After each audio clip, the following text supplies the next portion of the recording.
What is going on, everybody? How's it going? How's it going? We've already started up in the chats. So I'm Gary B, and I am here to talk to you today for Free Show Friday, where we try to connect about everything related to Free Show. Let me take these headphones off because I'm hearing myself. We also try to learn something new each week, and we do spend some time recapping what's already been released in terms of content, answering questions real time.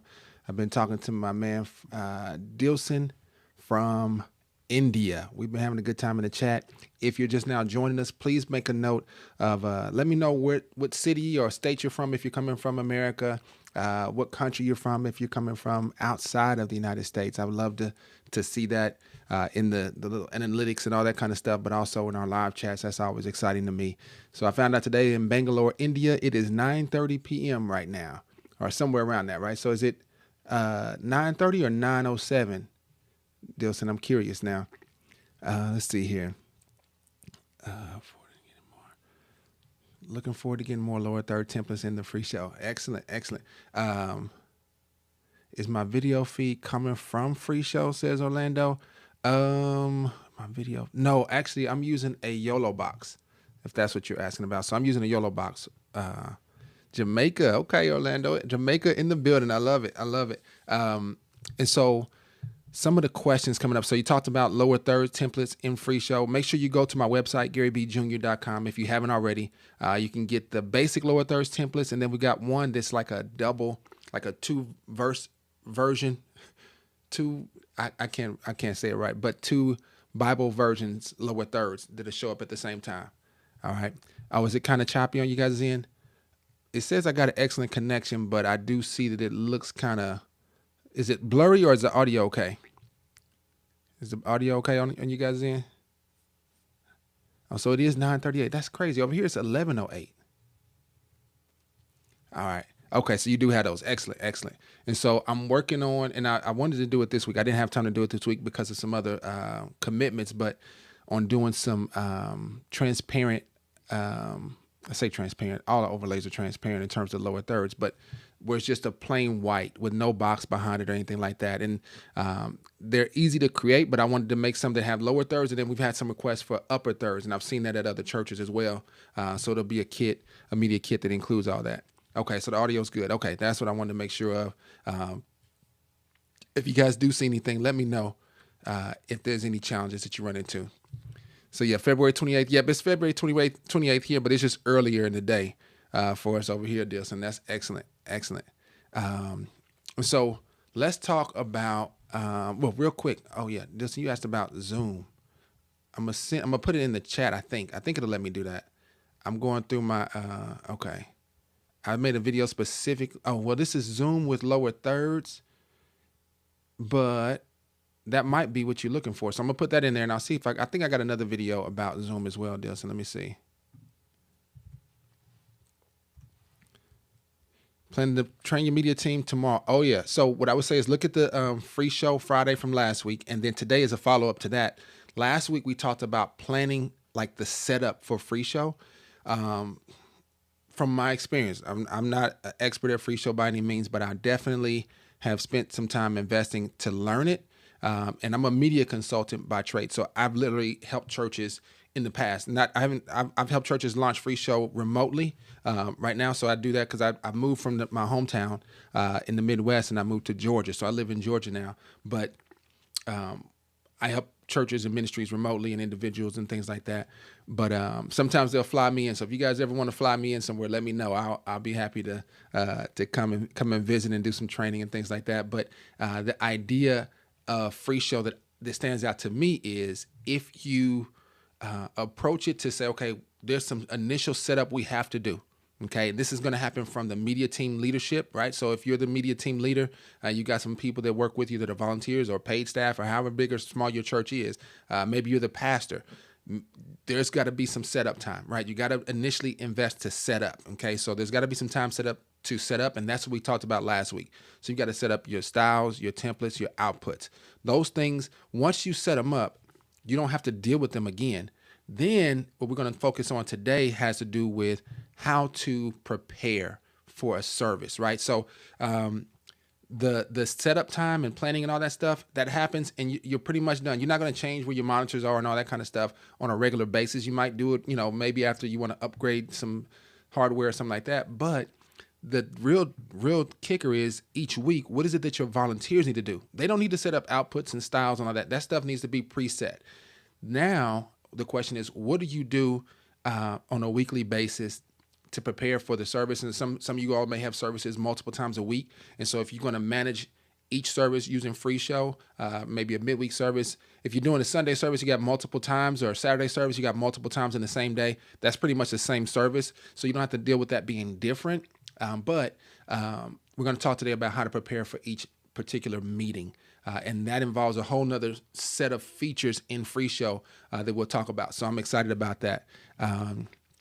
So Dilson says, I want to know how to set up Zoom on one system and FreeShow on another, and use FreeShow to broadcast out on Zoom. Use FreeShow to broadcast out on Zoom. Would that be NDI, or is there a better option?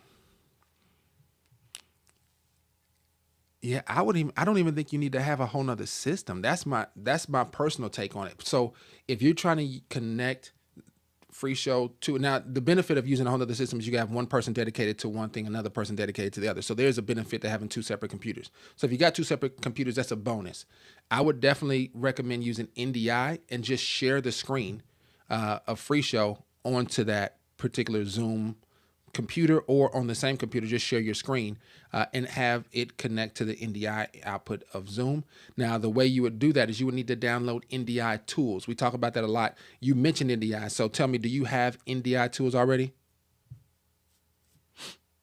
Let me know. If you have NDI tools, then you'll be able to use NDI pretty easily. I don't know if Zoom has a built-in NDI feature. If they do, that's cool. I don't use Zoom enough in that capacity to say for sure. But yes, that would be my recommendation: is set up your FreeShow, and I'm guessing you'll probably be using it in-house potentially as well. So you're going to have something going on in-house.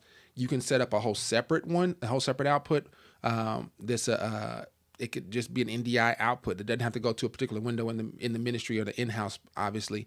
And you can have that be output through NDI, have NDI tools on your other computer to receive that signal through the NDI monitor, I believe it is. Let me pull up. Look, I'm going to pull up my screen here. Let's see. NDI tools, what they have. And do you have Windows or Mac? They'll send Windows or Mac. Because when NDI is actually unique depending on which platform you have. And I didn't know that, because I've never used, I haven't used a Windows computer in a long time. All right. So if Zoom allows for NDI, that's pretty cool. So you can just accept it from there. You don't have to worry about NDI tools as much. And so, excellent. Let me look here. I'm looking at Windows. They do have the studio monitor, and then Mac has the video monitor. Let's see, studio monitor, your window, the NDI signals. Yep. And then Mac, they call it video monitor. If you weren't using Zoom, then you could use this. But if Zoom has it built in, I would just use the built-in Zoom NDI and just find that window and connect it in from what you got going on your computer. Like I said, if you're doing it a hybrid service where it's live streaming on Zoom and in-house, there's a real service going on, that would be my recommendation. All right. So he says, I'll try that setup with NDI. If it fails, I will try using Zoom and FreeShow on the same system. Okay. Yeah. And if you're going to use, the Zoom on FreeShow, you wouldn't need NDI. You would just literally share that window and it'll be good. But you're still going to share the window through NDI as well. It'll just be, like you said, just kind of separate. And so you're using Windows, that's fine. It should work just fine for that. I've seen it, like I said, I know. So here's the other thing. And I don't recommend it a lot, because in my network, in my office here, there's the connection option in FreeShow. And I'm going to pull up my screen here real quick. So in FreeShow, we've got the option to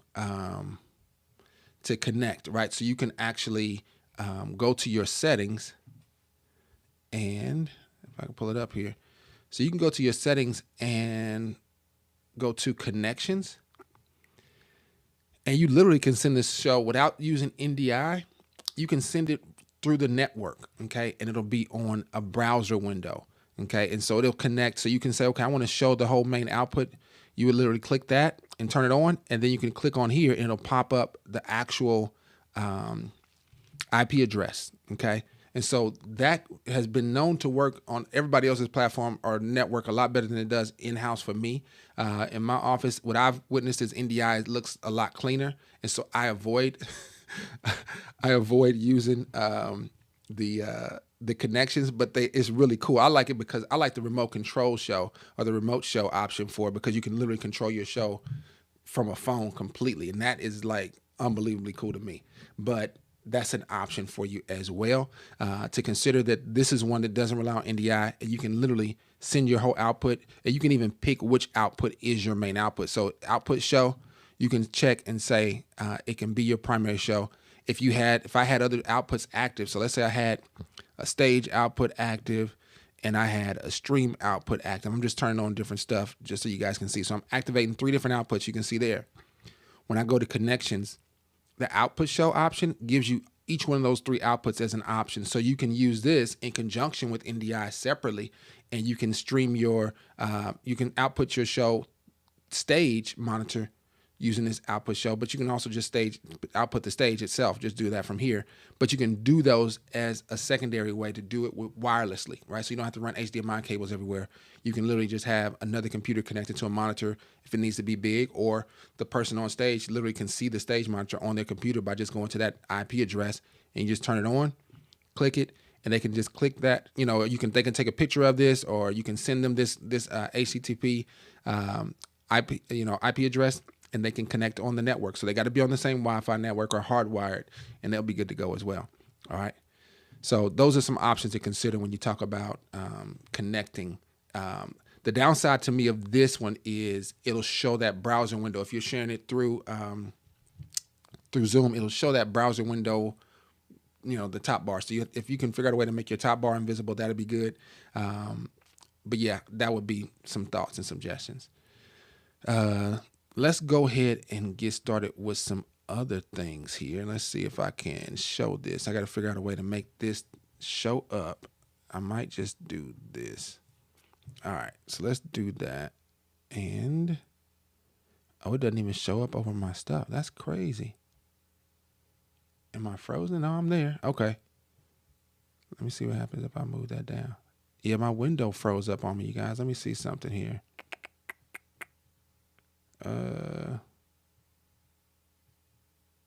Okay. Now it's active. Okay. And so if I click this, it should show up. Okay, there we go. All right. That's what I wanted to make sure of. So let's talk about preparation for service as we go into this. So if we're talking about preparing for a service using FreeShow, and I like this view better. If we're talking about preparing for a service, this has to do with after you've already set up all your outputs and all that stuff. Your volunteers don't really need to know how to manage all that. If you've got a good group of volunteers in terms of a number of people, it's just something that needs to be set up, and then you just show them what they need to do, right? And so when you talk about training, I would do my best to make the training as simple as possible. So preparation, the definition of it, just the Garry version of it, is what you think will happen, right? So you're getting ready for what you think will happen.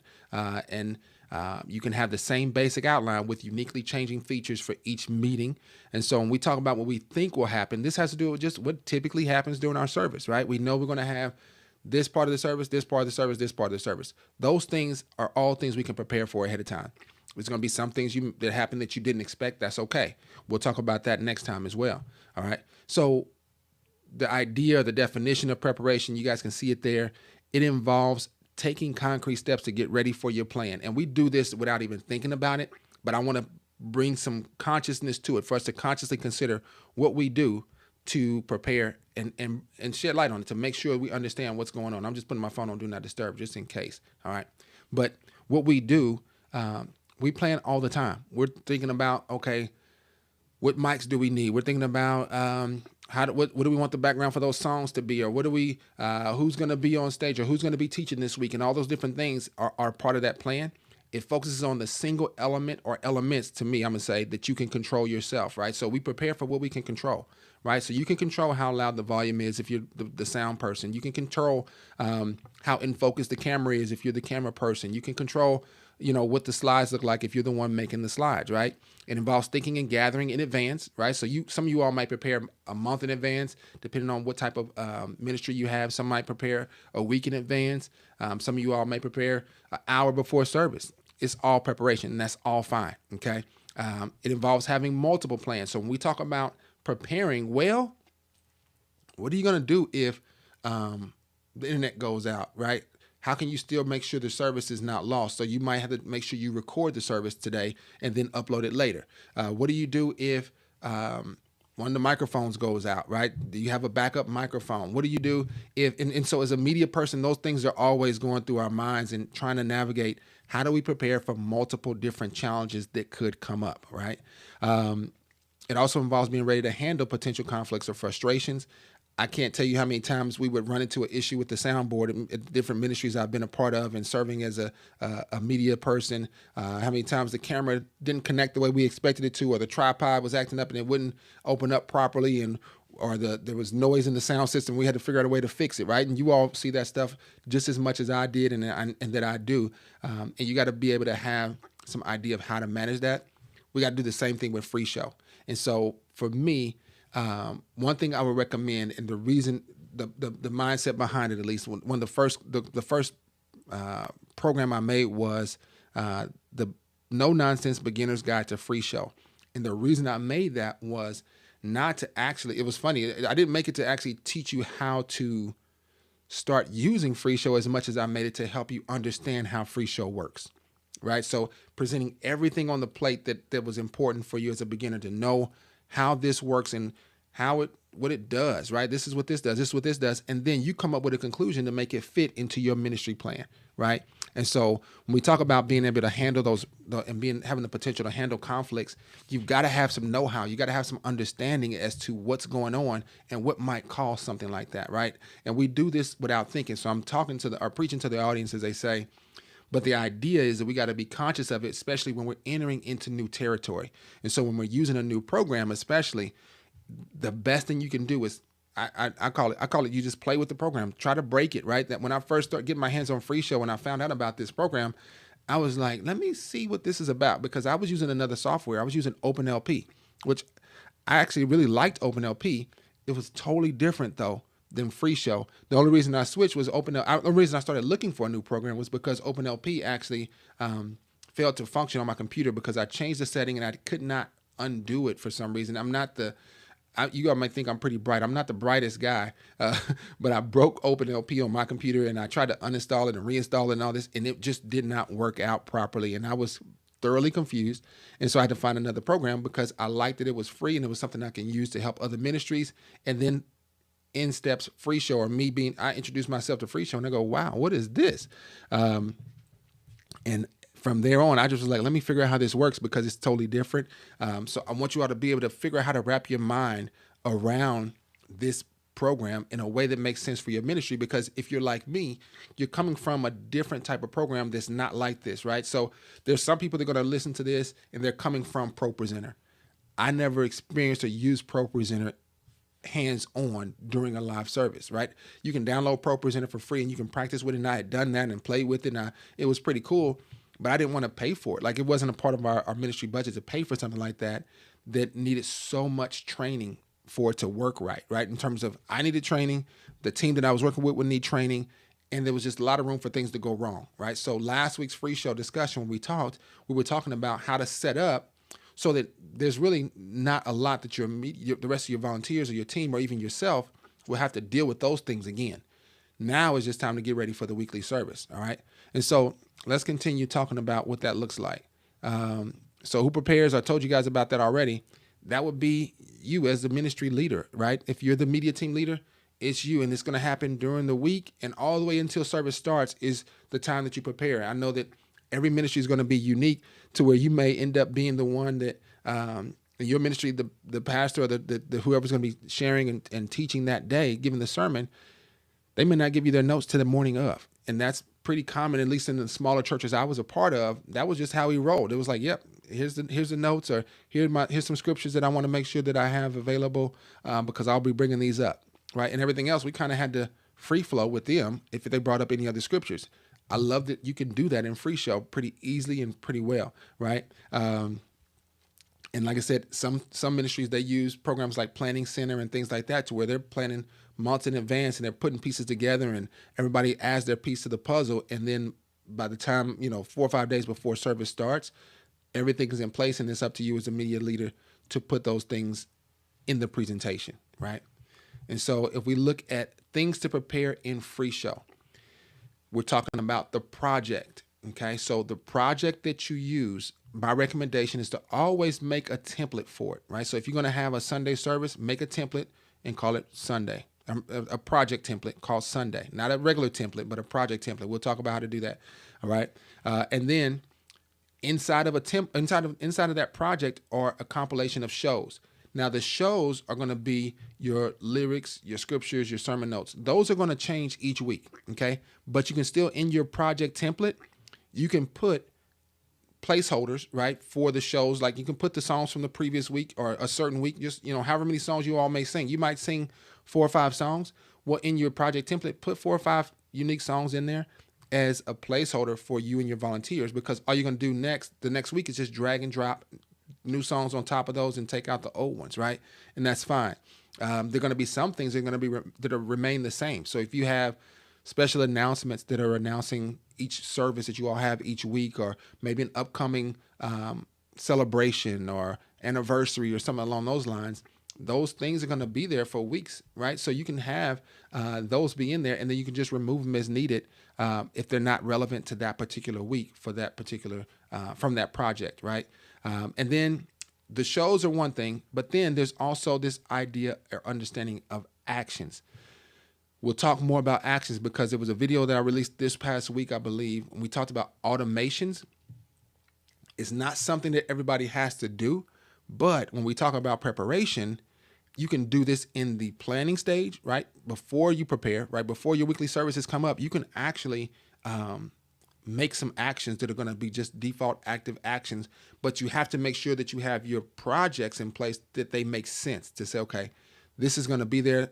This action is going to be embedded into this project because of that, or maybe it's a timer that you create that's a part of that planning stage. You create all the timers you need in terms of how long are your ministers going to be speaking, how long are your singers going to be singing. If there's a time for that, make those timers ahead of time. You don't have to make them again. All you do is turn them on, activate them, but you can use your actions to do that, along with using the actions to change the styles, right? Those styles need to be pre-made, but once you have them pre-made, you can change to different styles throughout the service using these actions. And you can do that by clicking, or you can do it by tying it to a show and making it automate and making it switch as the next show is progressing through. All right. For stage view changes, you can do that. You can put an action to make it change that if you need to say, I need to switch to this new stage view from when the singers are singing and the time that the person comes up to bring the sermon. There's 2 different stage views that you use. You can set an action aside that automatically switches to that when you get to that part of the project or that part of the service, which is really cool. Okay, I'm gonna call it advanced stuff, but it's the intermediate level. So after you become a beginner, you get familiar with FreeShow enough, you can start thinking of, how do I streamline this? How do I make this workflow better? All right. And then the other part is overlays. Overlays are going to change week to week because this is where you're going to put your lower thirds, right? This is where you're going to put in the name of the speaker. This is where you may put in the overlays are going to be consistent if they're about the website, right? The ministry website, or how the ways people can give, or the logos. Those things can be preset in your planning stage, and you're just activating them, right? And we did a video this week too, which was really cool, about timers in your overlays. So let's talk about all this stuff. All right. So I'm in FreeShow right now. Let's see here. Oh, that's for that. Okay. So we're in FreeShow now. I'm going to turn off these extra outputs for now. We don't need those for what I'm going to be talking about. So I'm going to turn off this streaming, and we'll turn off this stage output as well for now. All right. So we're just going to have this one output. And let's talk about projects for your service. So a project has to do with literally the flow of a service. One meeting, okay, it's a project. And if I go back, we did a tutorial on this either this past week or a couple of weeks back. I would recommend you make your project templates. I've got some project templates down here, and they're named by the day of the week that they represent, right, for the service. So this is a Sunday project template. So if I click that, it pops up and says new template, and it gives you room to change the name. So I would just put in a date. So I'm gonna put in 2/28/25. And when I hit enter, it takes me into Sunday, 2/28/25. And I'm gonna drag this down just to pull this drawer down just a bit so you can see everything that I'm looking at here, all right? And so this is everything for this particular project, all preset. Remember I told you guys that you can preset your project and save it as a template. And when you save it as a template, all you do is go in and click it and then change the date. And now I've got this whole template here laid out, and it has a 10-minute countdown. It's got a welcome, it's got announcement slides, and then it's got this worship section header. Or you can click down here to add new sections, and then it's got 3 songs, and then I've got teaching, and I've got some mock teaching notes that are kind of like a placeholder that you would replace that. You replace the scriptures, and then I just ended it with the same announcement slides that I started with, all right? This is an example of a project template that I would recommend you have. And so when your volunteers come in, the only question that they have to ask is what shows do they need to, in terms of what songs they're going to be sang today. So they would go to the songs, and they would just drag in those songs. So Alabaster Box is going to be sang today. Okay, I'll drag that in, and we're not singing Ocean. So I'll right click on that and I'll remove that. Okay. We're going to be singing, we got Hallelujah Chant. We're going to be singing that, and then we're going to be singing Agnes D. So we'll pull that one up as well. And we're not doing For Your Glory. So we will remove that. All right. So I just replaced all the songs in a matter of seconds, right? In terms of replacing them, because I already have the project in place from the template. And then the teaching notes, same way. You would actually go, get those notes if they're in paper. I would prefer that you get them emailed to you, right? So you can just copy and paste into FreeShow if you wanted to, or you can get it in a PowerPoint, or if you're using a Mac, like a Keynote file. If you get it in that format, what you would need to do is I would recommend you just export it out as images, right? JPEG files. Each slide is a separate file. Okay. You will lose the animations if your speaker has animations in their slides. What you can do is, I know on Keynote, it gives you an option. Let me see. I want to make sure I say this properly. We'll do this particular show. It gives you an option to export. So this is a file. So I'm going to go up here to File, and I'm going to go to Export To, and I'm going to say Images, right? And let's see here. This option right here on a Keynote file, and I'm sure there's some option like this in PowerPoint. You all can drop a note in the chat if you know what that is. But I'm talking about the option that says create an image for each stage of your builds, right? Or each stage of animation. And basically what it'll do is, if you got 4 bullet points and you got those bullet points animating in, they're sliding in one at a time. What it'll do is it'll make that one slide be 4 different slides, with each stage built out one slide at a time. Your minister, whoever's sharing or teaching, if they want to give you that, they can have that happen to where they'll reveal those particular notes one at a time. It just won't animate and fly in. It'll just give you a different slide, and you or your volunteer can arrow through that presentation without skipping a beat. Okay. And so that's an option there when it comes to how you would get those particular slide notes, if they had them, right? And that would give it to you exactly how they want it. So you'll know all the graphics are exactly how they want it. You don't have to do a lot of creation for it. Now, if they do want you to do some special creation, they just give you some notes that are generic from an email or something like that, then you're going to have to consider, how do you manage your time to get them, right? And this is always, for me and the workflow I've worked with, the different ministries being smaller, that's always a challenge for the minister to navigate and wrap their mind around getting those notes out to you in far enough in advance to edit them, in terms of getting them arranged and things like that.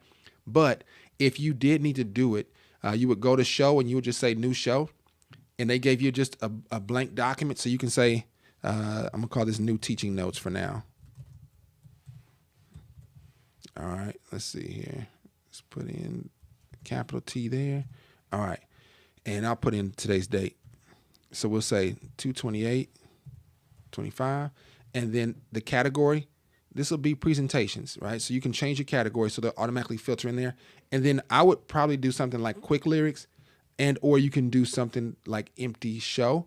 But if you do quick lyrics, what it does, it allows you to paste in all the stuff from that Word document or all the notes from that email that they sent you. If they just typed it in and pasted it into an email themselves, you can copy and paste it out into a quick lyrics, and wherever you want a new slide to be, all you do is put a line break in it, right? Hit enter to break that line, and then you can do the options here, and you can determine how many lines you want to have per slide, okay? And you can say, 4, 5, 6, 7, whatever it is. For me, with a training background, I always recommend that you keep your slides as simple as possible, and every minister is unique in how they do that, how they want to approach it. So I'm leaving that up to you all to navigate with whoever is leading the sermon that particular day. But once you do that, you just click down here to say new empty show, and it'll show you the name that you've typed in there called New Teachings, Teaching Notes 228, and it'll automatically create that show. And so if I click that now, it's got nothing there, but it'll automatically put it into your project for you. And it's also in the presentations. If I scroll down, they're listed in alphabetical order. Here's my new teaching notes, 228.25, and here it is here as well. And so I can drag that into my sermon notes, and I can remove the old ones. And now I've got my new teaching notes. Now these are blank because I didn't put anything in there, but that's what you would see. And then the scriptures, you would get those scriptures from them. And for the scriptures, you would build that out and just find out what scriptures they want and find those verses. They want Judges chapter 6 and they want verses 2 through 8. You would just shift, highlight, right click on those and say new show. And guess what? It automatically pops up in here. And I had the template set to the lower thirds option. That's why I defaulted to that. If I go to, let's see here. We had somebody that had an issue. I can't remember my friend's name that had that issue with the lower thirds templates coming out here and having that color change. So they had an issue with the color change here for the verse number. So the color here, you can change the verse number color to be, I don't know, white, green, blue, whatever color you want. But they were having an issue with it. But if this shows up that way and I didn't want it to be that way, I forgot to change the template down there. Just go to templates and we would just select a new template. So I can click on this and let's say I want it to be big. Okay, it'll automatically update here. Now notice it did not change here. This is a user note, a tip to remember always. Always hit update the output and you'll see that update. Now notice it kept the background even though I don't have a background here. That's another thing about FreeShow is that your backgrounds will carry over unless you intentionally make them different. All right. So how do you make a background different? You actually add the background to the show.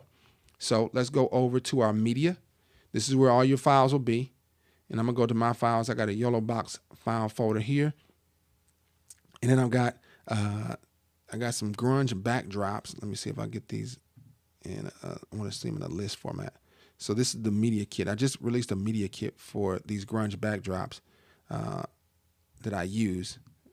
I want to change the way they look. Okay, here we go. So you can see them here. So let's say they wanted it to be this light blue, right? So you can click this and it'll change, but to add it to the show is more important to me. When you're preparing your show ahead of time, I would just drag this blue right in the middle and you'll see a blue box all around. But if you drag it to the front, you're going to see a line, right? A blue line on the side. That blue line can be helpful and it puts this blank blue there, which is great. Okay. So when you start here, it goes there and you go over and it still stays there. That's fine. It ties it to the show automatically. And it gives you a blank slide as well. Sometimes if it's the scriptures, that may not be that important. So I'm going to remove this from the show. Let's say I'm going to delete this slide. For the scriptures, I would just drag them right onto the show and it'll be there as well. Okay. However, for songs, it's really helpful because a lot of times before your worship team or your choir or whoever it is singing, the soloist, whoever may be singing, if you're going to have time for praise and worship, there may be some music that plays before they open their mouth. And that's where this blank slot can come in. Okay. That can just be there ready for your volunteer to hit the arrow over to the right and it'll show the next lyrics, but they have this blank space to wait and let the song build up. I'm not a musician, so I'm sure there's a proper term for that, like the intro of the song or something like that. But you all, hopefully you understand what I'm talking about when I say that. But that's the way that it will work for your project template. This is how you would use it. You would literally just drag and drop new pieces in. So this verse here, I would drag it up. I double click this. So I would drag this verse into here. And okay, here we go. So wait till you see that solid blue line. And then I will remove the Joshua verses. So I would right click on the Joshua verses because we don't need those. And I would hit remove. All right, so now I've got my Judges verses here with the blue background. And they're there. And they're ready to go. And then I've got my teaching notes that are blank because I didn't have any teaching notes to copy and paste in. But you would have those from whoever's going to be sharing that day. All right. So backdrops, add them to the slide, to the show itself by dragging them onto the very first slide. That's a pro tip for you guys when you talk about doing some training. I would make sure that's an important part of your process is that you tie your backdrops to your actual shows. And I've got these here. All of them will have, for the songs, I always like to have a blank slide first that sets the stage. All right. So let's go back into our notes here. So we talked about the, let's see, a FreeShow Friday preparation. We talked about our projects. That's what I wanted to look at. So we talked about projects, the shows. So lyrics, scriptures, and sermon notes. I showed you all how to add those in as well. Now we can talk about the actions. Now, if you want to go further in depth with this, there's a video that was just released this week, and it's called Automations Using Actions or with Actions in FreeShow. All right. It's a really cool video that kind of walks you through a lot of this, but I want to show you guys. I'm gonna go back to that the Sunday service, right? So we got this Sunday service here, and I'm gonna go to, we got announcement slides here, okay? And so I'm gonna take this out. This is actually an action. You see that little, looks like a little deck of cards that kind of spread out. It probably means something else. I don't know what it actually is, but I call it a deck of cards. This is an action that's active, and it actually, if you hover over it, it'll show you what it does. This changes the to the default style, right? So it changes my a certain output style to be the default style. And this had to do with if you have two outputs active. Okay, so I'm gonna turn on a second output, and we're gonna go to, we're in our outputs already, which is great. I'm gonna go to stream, and the reason that's important is because my stream style is set to transparent lower thirds. Okay. Now, that's important because transparent lower thirds looks different than my regular show. And you can see here, this is what it looks like if I were to default with what I've got. So it's designed to just show two lines of text, and then it has a bottom line of stuff. So if I go to my styles, you can see here, I'm going to go to the transparent lower thirds. That's the iPad transparent, but I'm going to go to the regular transparent lower thirds so you can see what I'm talking about. I've got it set with a background color of green. This is if you're like sending your lower thirds through like a ATEM, through anything that's wired, right? So anything that runs through HDMI or SDI, whatever it is, those cables do not carry transparency, right? So you have to actually key it out. And so with an ATEM mini switcher, you can key it out. So you got to have a color. So they usually ask for green. You could do blue, I guess, as well. But you want to make sure it's something that's not going to be shown anywhere else on that slide, okay? In terms of, you don't want to make your font be green and then try to green screen, you know, add the green background, obviously, okay? And so I've got it set to that. I don't have a special background media. I just got a background color. The transitions are set. I've got it set to 1920 by 1080. That's all fine. And then I've got the slide features, right? So my slide backgrounds are off. That's why you can still see this green, because it's a background color, but I don't have it to where my backgrounds are active for any other slides that or any other shows that I play. The background for those shows will not show up on my stream, which I don't want. I just want to show green screen. I just want to see the words to the slides. And that's what this little icon represents here. It's the words. And then my overlays. I'm okay with seeing the overlays as well. And then I've set my override template, or let's go to lines. So the lines has to do with 2 lines per slide for the text. And that's why in-house you can see 1, 2, 3, 4 bullets here. Click out. Online you only see 1, 2. Okay, it's defaulting to just showing 2 lines of slides per slide. Okay, and then I've got my lower third transparent lower lyrics transparent 2, and then I got lower transparent here. So my lower lyrics transparent 2, let's see here. It looks like this. It's just one box with text, and it's kind of bold. All right, let me close that. And then my lower transparent for the scripture template, let's see what that one looks like. It looks like that, but it's got 2 boxes. So it's got a box for the scripture, and then it's got another box for the actual reference of that scripture, right? So that's what's selected as my style, right? These are my preset stuff. This is stuff that you set up ahead of time, and it just runs, right? And so this is how that style is set up. Let's see what happens when I try to start this show. So I start this show, and check out what happened. It made it go away because I have an action on here to make it not be green screen, but actually show everything here. But let me turn that off, okay? So I'm going to remove that action tag. We're going to go here, and I'm going to reset that style. Let's go back to outputs and go to my outputs. And what ended up happening is the stream style changed to default by that action. I'm going to go back, and I'm going to change it back to transparent lower thirds. And look at what happens here. It looks funky. It looks different, all right? So if I go to my announcements again, and I'm just going to start it back over. I go back here to my announcements.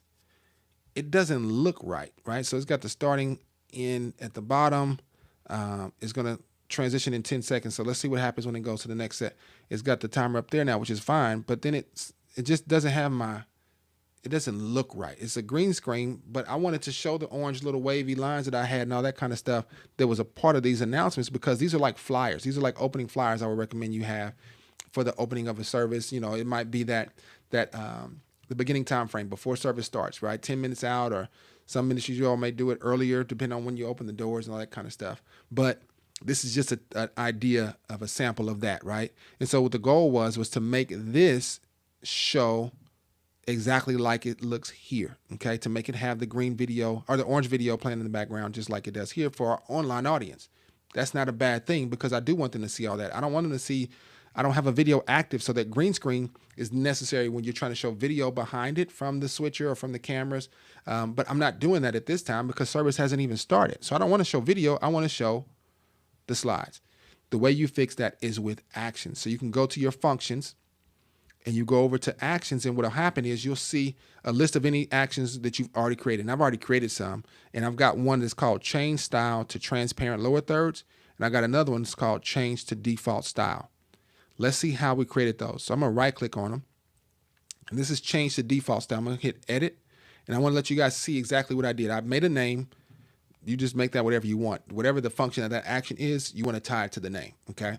And then the start action number 1 is what it defaults to. So you can pick a start action. Basically, what is this action going to fulfill? Okay. And what I selected, you got a whole list of options here. One day I'll make a video highlighting how these all work. But I'm gonna scroll down, right? And you're gonna see that I selected change the output style, right? So right now the current output style for my live stream is set to the transparent lower thirds with this green background and blocking out the background from any of the slides that come up out of it, right? But I said, I want to change the output style, and it gives you this option here.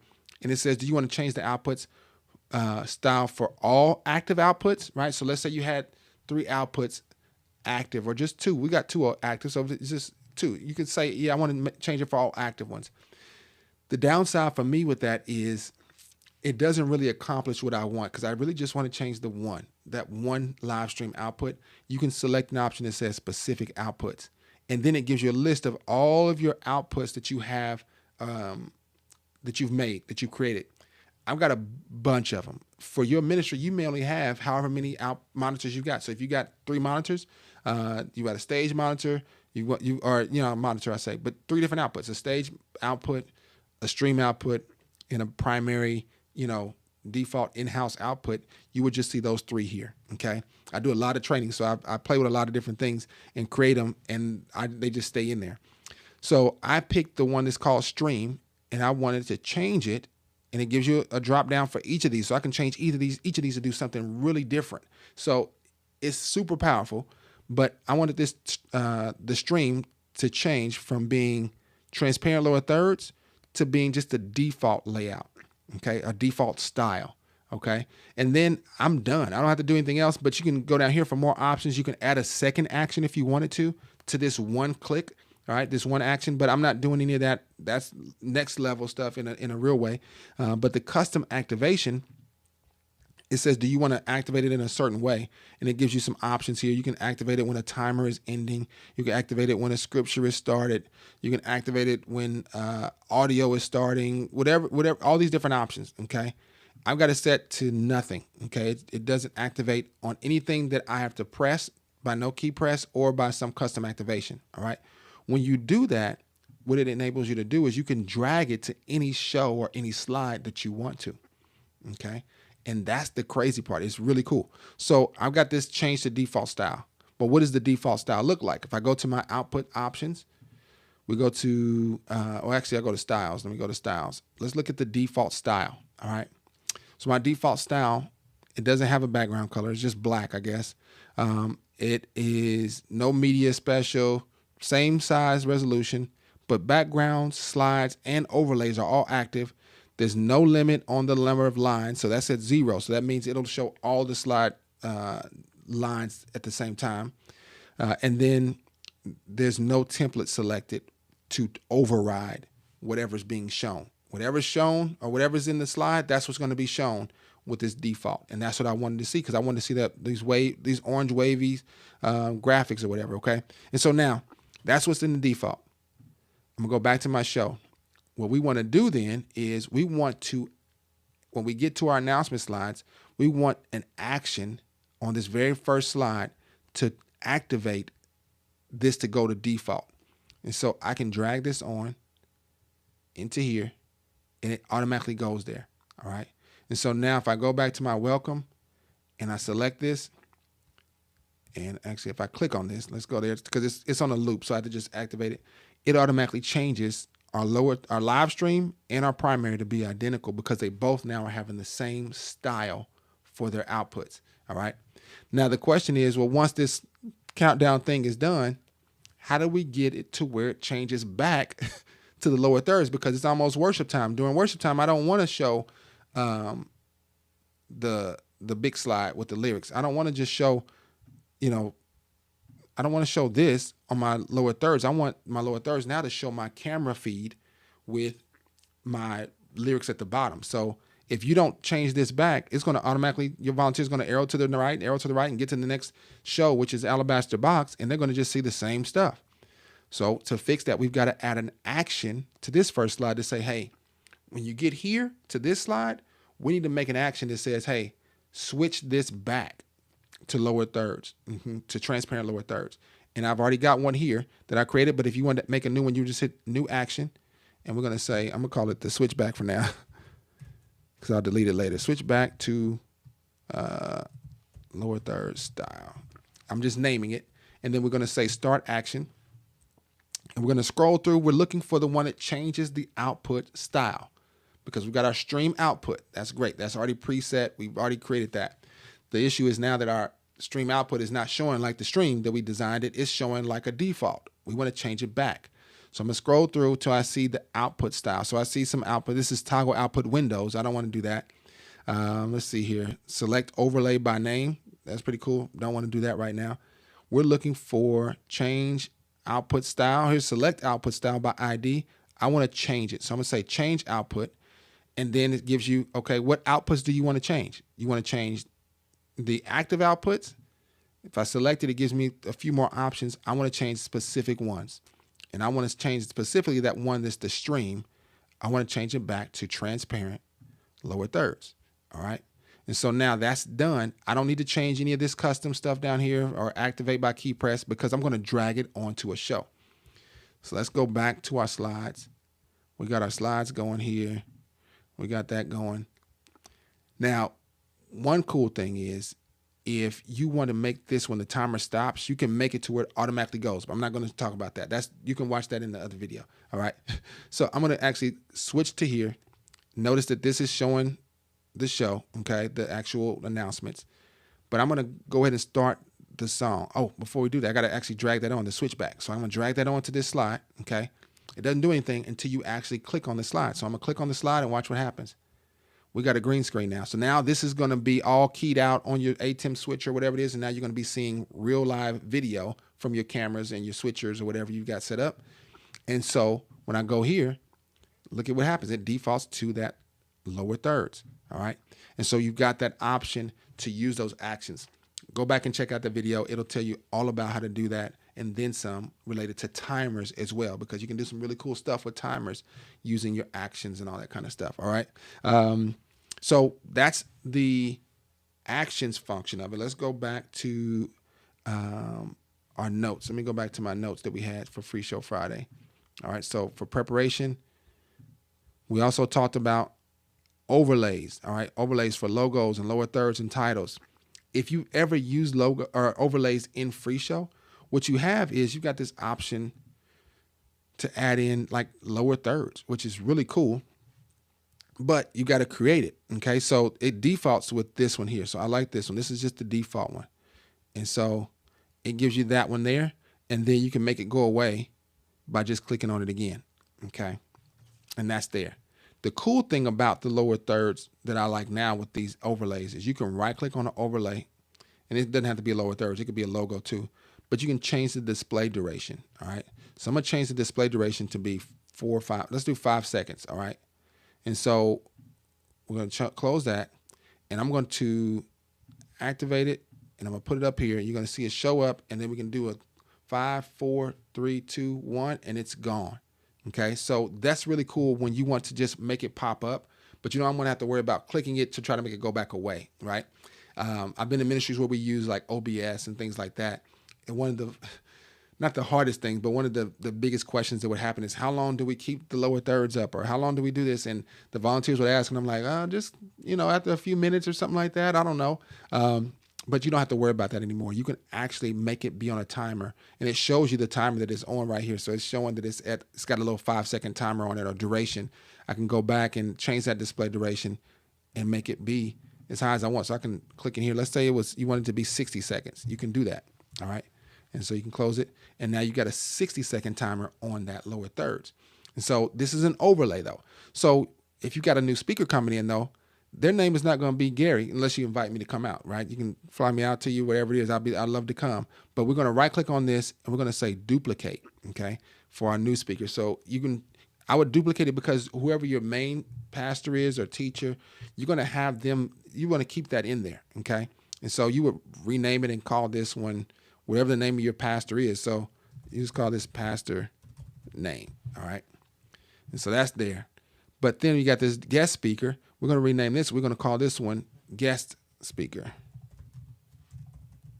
right? And whoever that guest speaker is for that week, you're going to right click on this. You're going to select edit, and you're just going to change the name. So you're going to click in here, and we're going to call this guest speaker, and there'll be a pastor. All right. And that's done. All the options. Let's see here. This is the animation, these little circles overlapping. That's just showing that there's animation tied to it. That's great.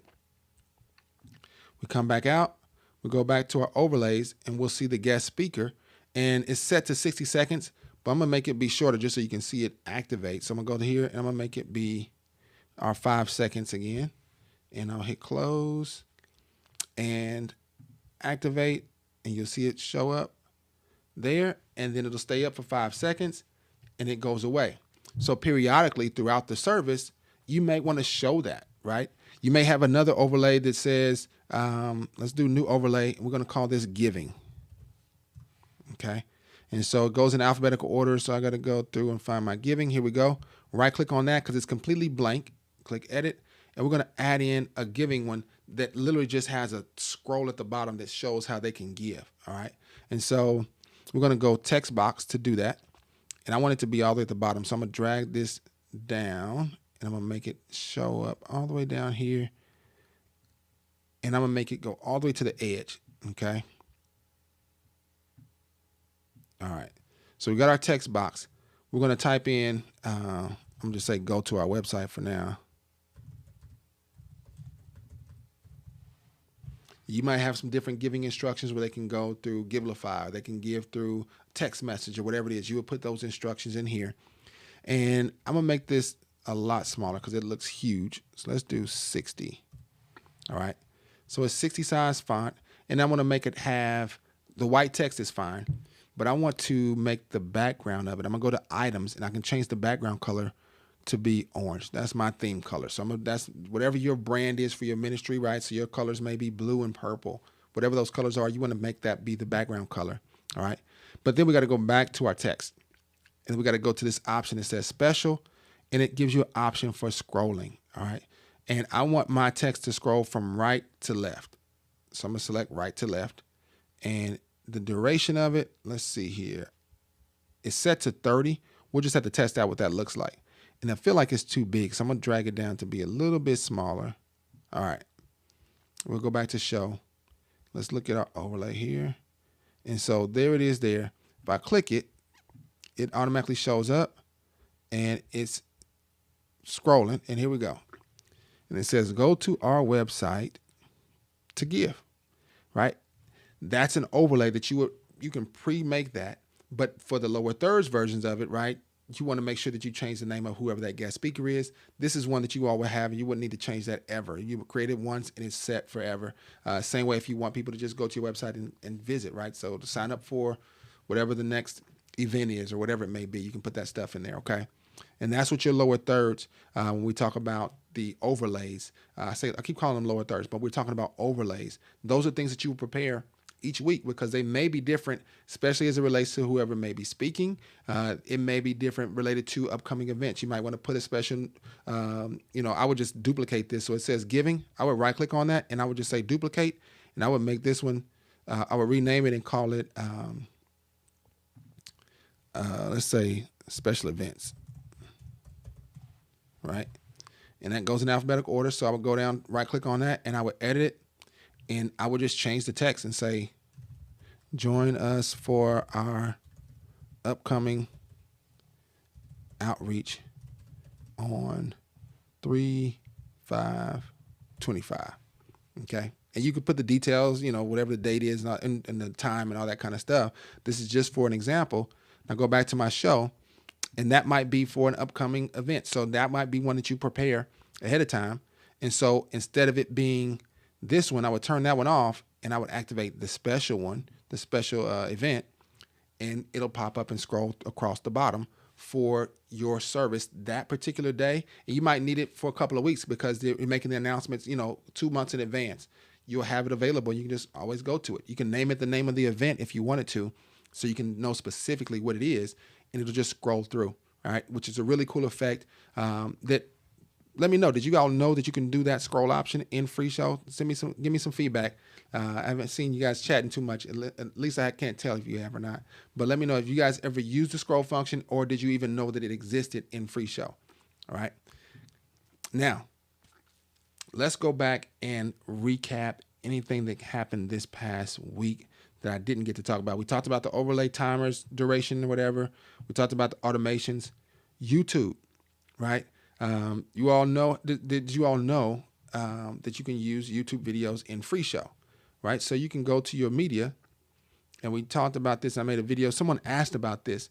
You would go to your media tab and select online, and it would give you an option to organize, in this case, all of your YouTube videos, if you've added any, your Vimeo videos, pixel-based pictures, unsplash pictures.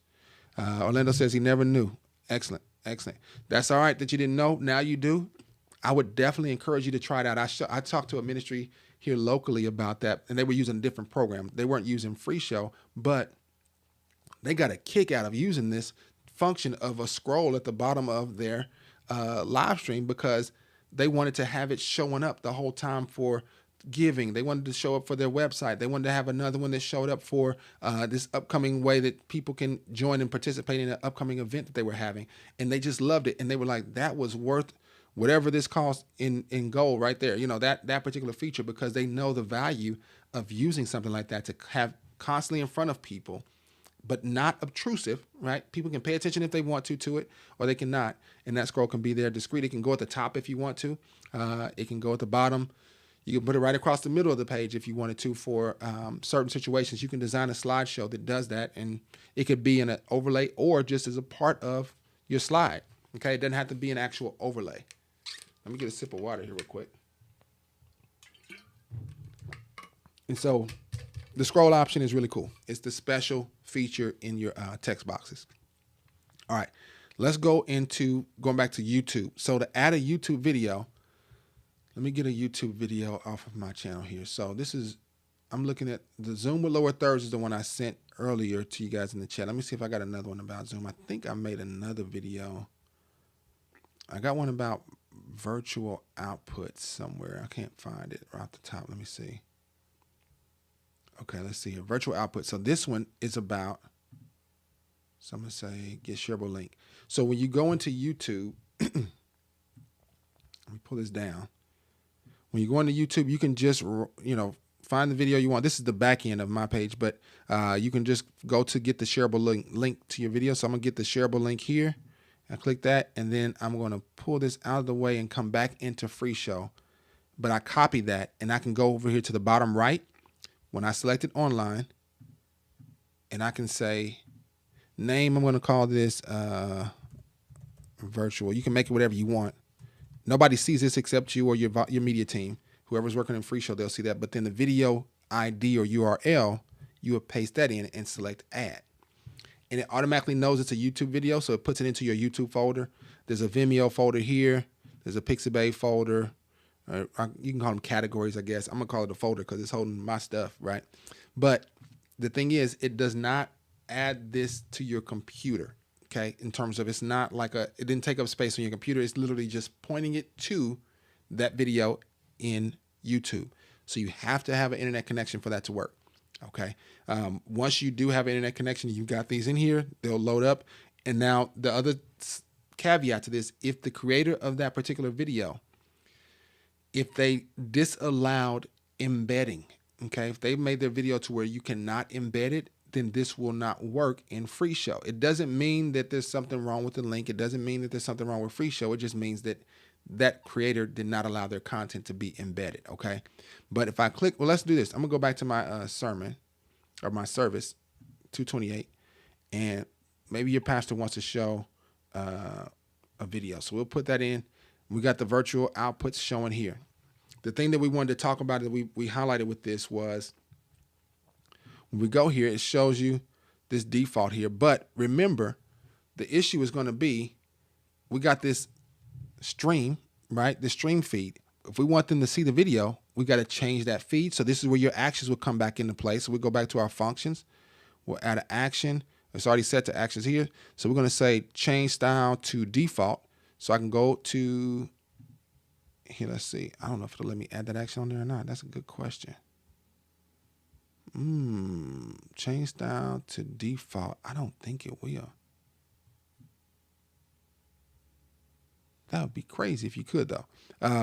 What you would typically do is you would actually change it on a separate show, right? So you would change it. You would make this is a blank show. So I would make a blank slide like that, and I would have that there, and I would actually add that function. So change to default. I would put that here as the last slide in the pastor's teaching notes, or just a separate show, right? And so you go here and you click that. It automatically makes that blank. And then you go here and click on the video, and then all you do with the video, you click play, and what it'll do is it'll play over the top, okay? And so you'll see this is what it looks like when it plays. It just plays, and I've still got the scroll going on at the bottom, which is fine. That can be an overlay that stays there. You can go to your overlays, and you can turn it off real time. It doesn't have to keep going if you don't want it to. It'll go away, all right? But that will actively play out, and you'll see it there, and it's a part of the service, okay? You got your control functions here on the right side in your output panel, but you also have them down here where you can skip ahead. So I can drag this up and it'll skip up. You can go up 10 seconds at a time if you wanted to, go back 10 seconds at a time. You can adjust the volume or just mute it here. If you want to adjust the volume of it, you would go over here and you would pull the volume down in FreeShow overall for your audio, all right? That's how the YouTube videos work. That was something I wanted to make sure we recapped. And then the final point that I had to do with, let me make sure there's no comments. Let's see here. I wanted this feature too. The YouTube features, Orlando, I'm just not getting back to the chat. And then Libra says HY. I'm guessing that's hey. What's going on, Libra Zion, and then Orlando totally using the YouTube thing this Sunday. I'm glad you will. I love it. I think it's a really cool feature that's not common. Typically what ends up happening before I knew about FreeShow, I would have to like share my screen and have the browser open and then not share my screen, but go to like basically disable OpenLP. And I'm gonna pause this because it's distracting me, but I would have to disable OpenLP and show my browser window on another monitor that I had. It was just crazy. It was just different, right? And so with FreeShow, you don't have to worry about that. If it allows you to embed it, you can just drag it in. I say drag it, copy and paste it into your media bin. Go to online and you can go here to add it, and it'll automatically go into the proper folder, just like your pictures for backgrounds will. All right. Let's see here. Libra says they already fixed issues. I mentioned it in the previous videos. So you're saying, Libra, that it's already working properly, or you still have that question and you want to see if it's already fixed? Let me know if you're asking or you're telling me. Orlando, what if I want to share my live stream in-house? The stream on, you stream on YouTube? That's interesting. Let's see. Let me go to my channel. I'm gonna see if I can copy this. Look, we're gonna do a live stream. Good thing you guys don't hear the audio for my computer, so that'll be fine. So I'm gonna go to my live, and let's see if I can get a shareable link. I've never tried this on FreeShow, so let's see what it does. All right. So in FreeShow, I'm copying my live stream link. Let's see what happens. I'm going to call this FreeShow Friday Live. I'm going to put the date in there since it'll be different each week. All right. We're going to paste it in. This is cutting edge stuff. Look, put in the chat if you think this is going to work. I don't know if it's going to work. I'm not even going to click it right away. Let's see here. All right. 3, 2, and add. Okay, so it looks like that. That looks a little suspect. Let me see. Let me get rid of this other one. So I'm going to right click on this video. I'm going to remove it out. I'm going to go to judges. All right, so I got my blank slide here to change it. Let's click on a verse or something like that. All right, so we got that. I'm gonna go here, make everything be blank. All right, so we got our blank. All right, let's drag this into the show. It looks weird. If I click it, unable. So video is unavailable. All right, so show media preview control. So it doesn't allow you to do that. It looked kind of weird, right? So when I click it to play, it doesn't show up. So it just looks like that. All right, so you can't do the live stream feed, but let me see. Let me check my stream settings to see if there's a way to allow embed. And I'm just looking on my other screen, so forgive me. Give me just a second here. I want to make sure. Let's see, unlist, closed captions, enable auto start, additional settings. And then let me get to additional settings because I'm active right now. Unlist live replay. Yeah, I don't know that it'll work. I wish it would though. Like I said, it might be a way to make it work. I'll have to research. I'll talk with some of the support team on Reddit and stuff like that to find out if there is any way to make that work, because I'm curious now if that'll work. But so when you say you want to show your live stream in-house, what you're saying to me though is that you want to show like the video and stuff, right? Is that right? Oh, Libra, they released version 1.9. Oh, beta. You got access to the betas. How do you download the betas? I don't know how to get to the beta options. I think you're a super supporter or something like that. You got access to that. So it says it addresses everything. Also add an audio meter on output. Oh, that's pretty sweet to add the audio meter. I saw some of the changes they got. They also got one that's important to me, which is it fixed the crossfade issue on the video, on the audio. I'm sorry, for this updated version 1.9. It'll fix the crossfade issue with your songs. And so when I start my live stream, I play my live stream audio all from FreeShow, and I've downloaded music from, what's the name of it? I use Artlist to get music. They're not sponsored, so I don't talk about them too much, but I use that for all my video projects that I do film work with. And I downloaded some songs that I like, and I just put those as the intro from my live stream with the little countdown timer from my YOLO box. But when it plays, it doesn't blend or crossfade the songs. It just stops one and goes to the next. But there is a crossfade option in FreeShow, and so I've sent that up and reported that it has a bug with it, and they fixed it. Hopefully in the 1.9 is what they're saying. So I look forward to trying that out.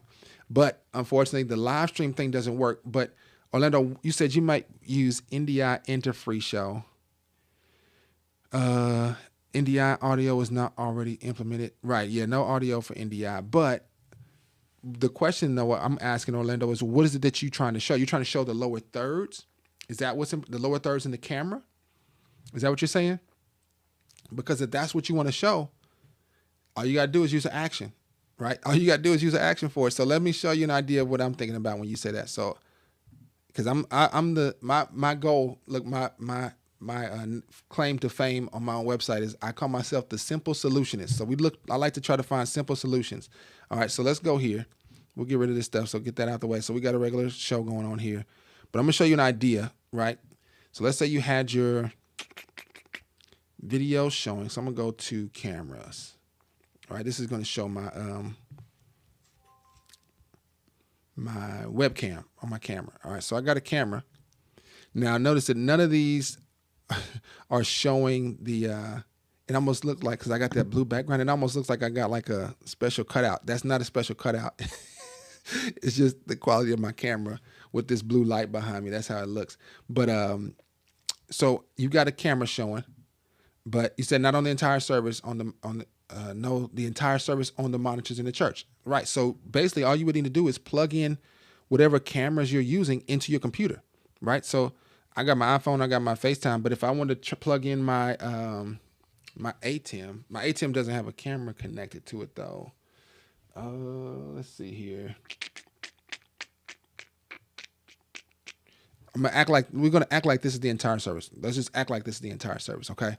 And so what you would do is set an action to make this become lower thirds. So we would go to, let's say we're gonna do it for this particular song. We want to just show it for a portion of this song. So we're on, or I'm sorry, this is lyrics, scriptures. Let's do it for songs. Let's go to Hallelujah. No, that one, I was doing some other tests and stuff with that. Let's go to this one. Let's go to Agnes D. All right. So we got this going on. No video feed is active, but we got our lower thirds. Our stream is active. It's working properly, right? So this is set to change the style to transparent for the lower thirds. But we can make another action, okay? We're going to go to new action. We're going to make this action change in-house to lower thirds.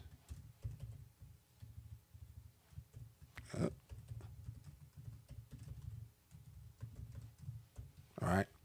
And then we're going to say start action here. In the start actions, we want to change the style. So I'm going to go scroll down this little ways down, and we're going to say change output style. And we're not going to say active outputs. We want to just make it be a specific one, which is our primary output. We want to change it to be transparent lower thirds. And let's see here. I take that back. We don't want it to be transparent. We want it to actually show the video background with the transparent lower thirds though too, huh? So let's think this through. I think I have one. Let me see. I got to check my, let's close this. We'll come back to that. I want to check my style. So you have to make a style. Okay. So this stream lower thirds right now has it to where the background is inactive, right? It's just a green background. And so let me see. This is the iPad one. That one's inactive as well. No background. No, I'm just looking at all my different, my styles. So the transparent lower thirds, all I would do is I would just duplicate this. So I would right click and duplicate. And we're going to call this one transparent lower third for primary. Okay. And the reason that's important is because for the primary, I want to keep all these overrides, but I want to have the background on. And the background is going to be video. All right. And I'm going to make this be black. I don't want it to be green because I'm not trying to do a green screen because it's all in-house. All right. So you do have an A10 Mini Pro. That's fine. So you're just gonna plug it into your computer through your. Do you have the USB? Are you actively using your USB port? Like, are you using it to record? Because if you're using it to record, that could pose a small problem. But if you're not using it to record, you can just plug it directly into your computer. Okay, let me see. Like I said, mine will just look weird because I don't have a camera connected to it. So I'm going to show you what it looks like with a camera. All right. So basically, I set up a transparent lower third for primary that has the background active, but it has all these lower third overrides, okay, for the slides and for the scriptures. Okay. We called it for primary. So I'm going to go back to that, what do we call it? Change in-house to lower thirds. I'm going to right click on this action and hit edit. And now we got a style that we can apply. So I'm changing the output style. Changing the primary output style to be transparent lower third for primary. And that's that. So I hit OK. And I'm going to add that action. So I've got one action here already to change this one to what it is. But I'm going to add this one, change in-house, to it as well. All right. So let's see here. Did it keep both of them? I don't think it kept both of them, did it? So we don't need that. Let's do this. I'm going to change that back. So I'm going to change style to transparent lower thirds for this. You can just click it. All right. So we go here. So check this out. So that's active. You can just click this action, change in-house to lower thirds, and it's there. It changes it to lower thirds right away. I need to make a new action though. Let's see if I can duplicate the other one to change it back to default style. All right. So I'm going to duplicate and we're going to call this one, we're going to rename it to change in-house. Or I can just make it, select the primary. We'll just put it back, make the primary be default to primary. I don't even need this one to be twice. I don't even need to duplicate that. I can just change that one that I had, right? I'm going to right click and edit and I'm going to make it just change both, right? It's going to change everything to default. Is that good or bad? No, I don't want that. I want to have it separate. I want to have them separate because I want to be able to change them to lower back and forth separately. So this is change. We'll rename this. We'll say change stream to default style. So that's the stream set to default. We'll close that. We'll make another one, another action, and I can just duplicate this. So we'll say duplicate, and we'll say change primary to be transparent, and we'll take this off so it's not going to affect the stream. And then we'll turn the primary, change primary to transparent lower third. I want to do the default. What am I doing? Let me go back out. So we got change in-house lower third. I need to change the in-house back to default. Okay, yeah. So change style to transparent lower third. Change primary. I done made so much stuff, y'all. Let me delete this one. I don't need that one, I don't think. So change in-house, change stream. This is the lower thirds. Change. This one is changing the stream. So I'm going to change this to say change stream. And this is important. If you start using multiple actions, you want to make sure to label them properly, all right? Because it'll make it easy for your volunteers, right? So change stream to default. I'm going to duplicate that one because I do want to make that one, keep hitting edit. I want to make that one be one that does to be primary. Change the primary to default. So I'm going to change the name, primary to default.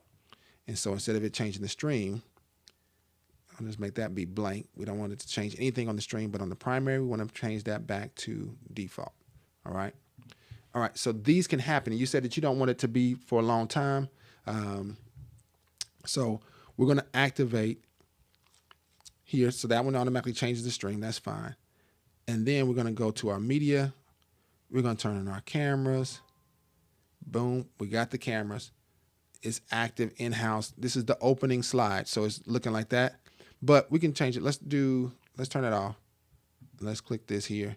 Let's go like we've got it. Oh, it's already on. So let's go back to our functions. I'm going to change primary to default. So that's what it looks like there. All right. But you want to change and you want to show the cameras. All right. So I think you could, I'm trying to think about the best way to do it in one action. Let's do change primary, change in-house to lower thirds. I'm going to add another action to it. So we go to edit and let's see if we can add a camera. So I'm going to go to another action at the same time. So we'll say start action. Let's see if we can change the background. Next project, previous, previous slide, select toggle, restore, clear background, start camera. Boom. All right, so it's going to say what camera? I'm going to say my FaceTime HD camera. All right. So when I select change in-house to lower thirds, it's going to automatically start the camera. Okay, that's what we want. All right, so now when I say change in-house to lower thirds, when I click that, it does that and automatically switches it to the camera output. Now you got your ATEM that's connected here, that's going out to your live stream, totally separate. But in-house, you're showing the worship team, you're showing the whatever the camera is or whatnot, right? What's going on, John? Good evening from Romania again. Good to see you, my friend, and good to hear from you. No worries. What time is it in Romania? I'm curious now. I've been. It's I guess it's now 10 something in, or maybe even close to 11 in India. Let's see here. Okay, so you got it plugged in directly to your computer, Orlando. So perfect. So you would actually just use, when I said change the camera. And so, John, we're actually looking at how to change using actions to change the feed in-house to be like the live stream feed showing the cameras, right? And so you got your ATEM plugged in with your USB to your computer, and it would depend on how you got it set up. So it's 727. That's cool. That's cool. It's 727 there. So here it is 1227. All right. But let's see. You got it plugged in directly to your computer. So what streaming service do you use, Orlando? That's the question. What streaming service do you use with your ATEM? What service are you using to send that signal out? Please, India audio has been implemented. Oh, India audio has been implemented. Check it out to OBS. Oh, wow. Okay. Let's see here. I'm blessed that you blessed, John. That's the goal. So you're sending it to OBS. Okay. And so you're sending that signal to OBS.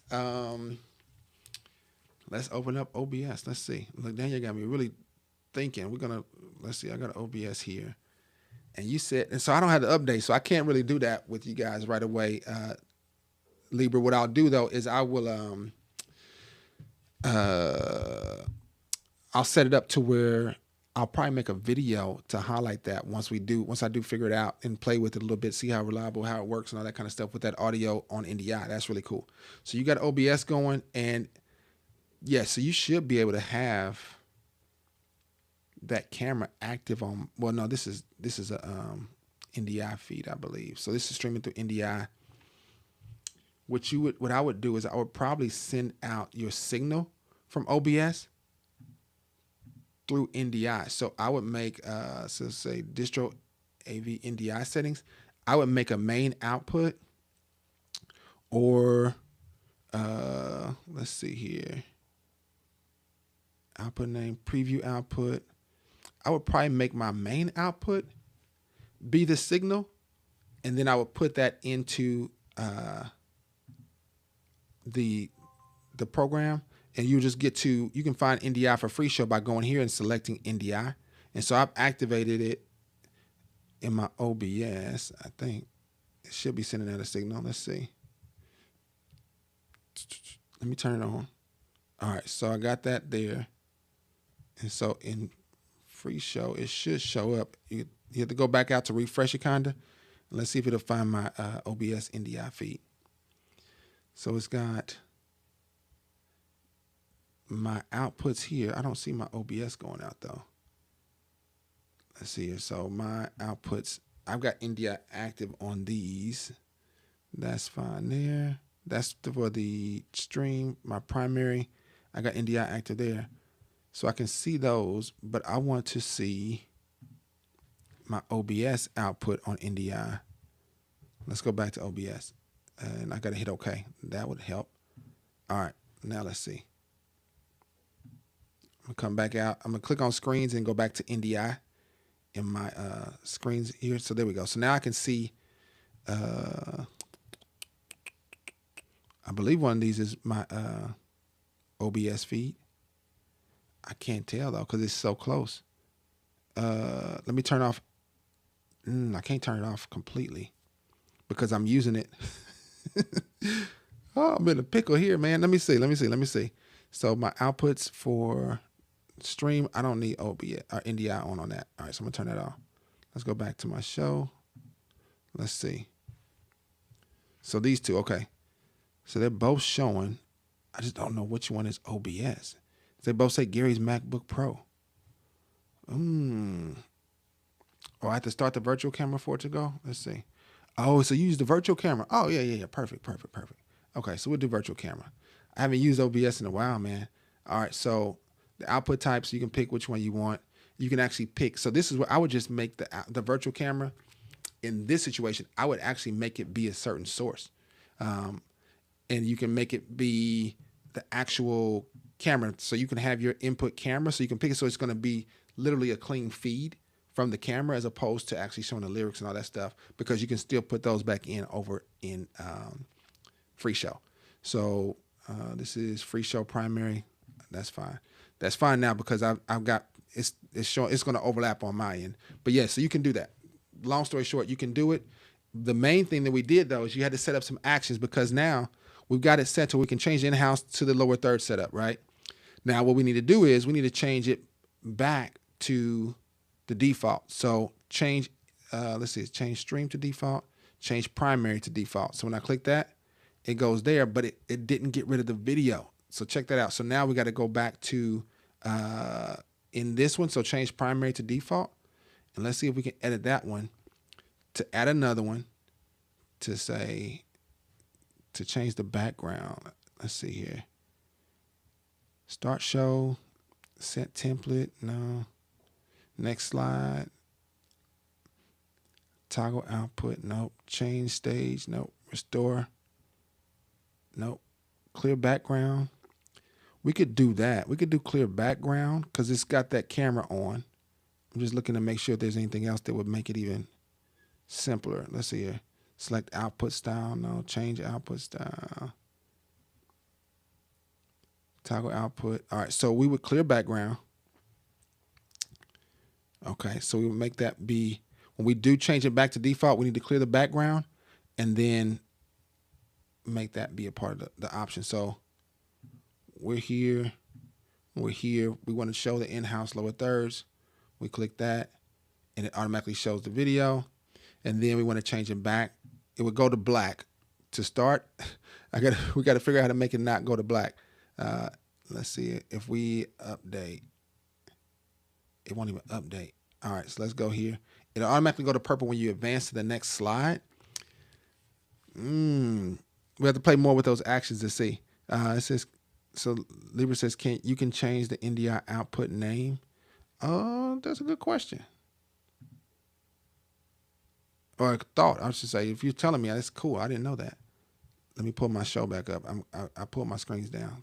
All right, so if I go to NDI, can I right click here? Nope, it doesn't let you change the name of the output or the inputs. These are the inputs. On the outputs though, those are all set from here. And so the output name of your NDI stuff is going to be based on whatever you name your outputs. So, but no, I can't change it in-house. Oh, from OBS. Oh, I don't know. Let's see here, tools. Main output groups. So I can put main, I don't know what that is. Tally program enabled. Continue to check for updates, If you can, and you know that you can, let me know how to do it, because I don't see how to do that. I can see here, oh, yeah, I don't know. I mean, I know I can change the name of the source and all that kind of stuff, but it still is going to show that initial Gary's MacBook Pro, and it'll probably say OBS or something along those lines.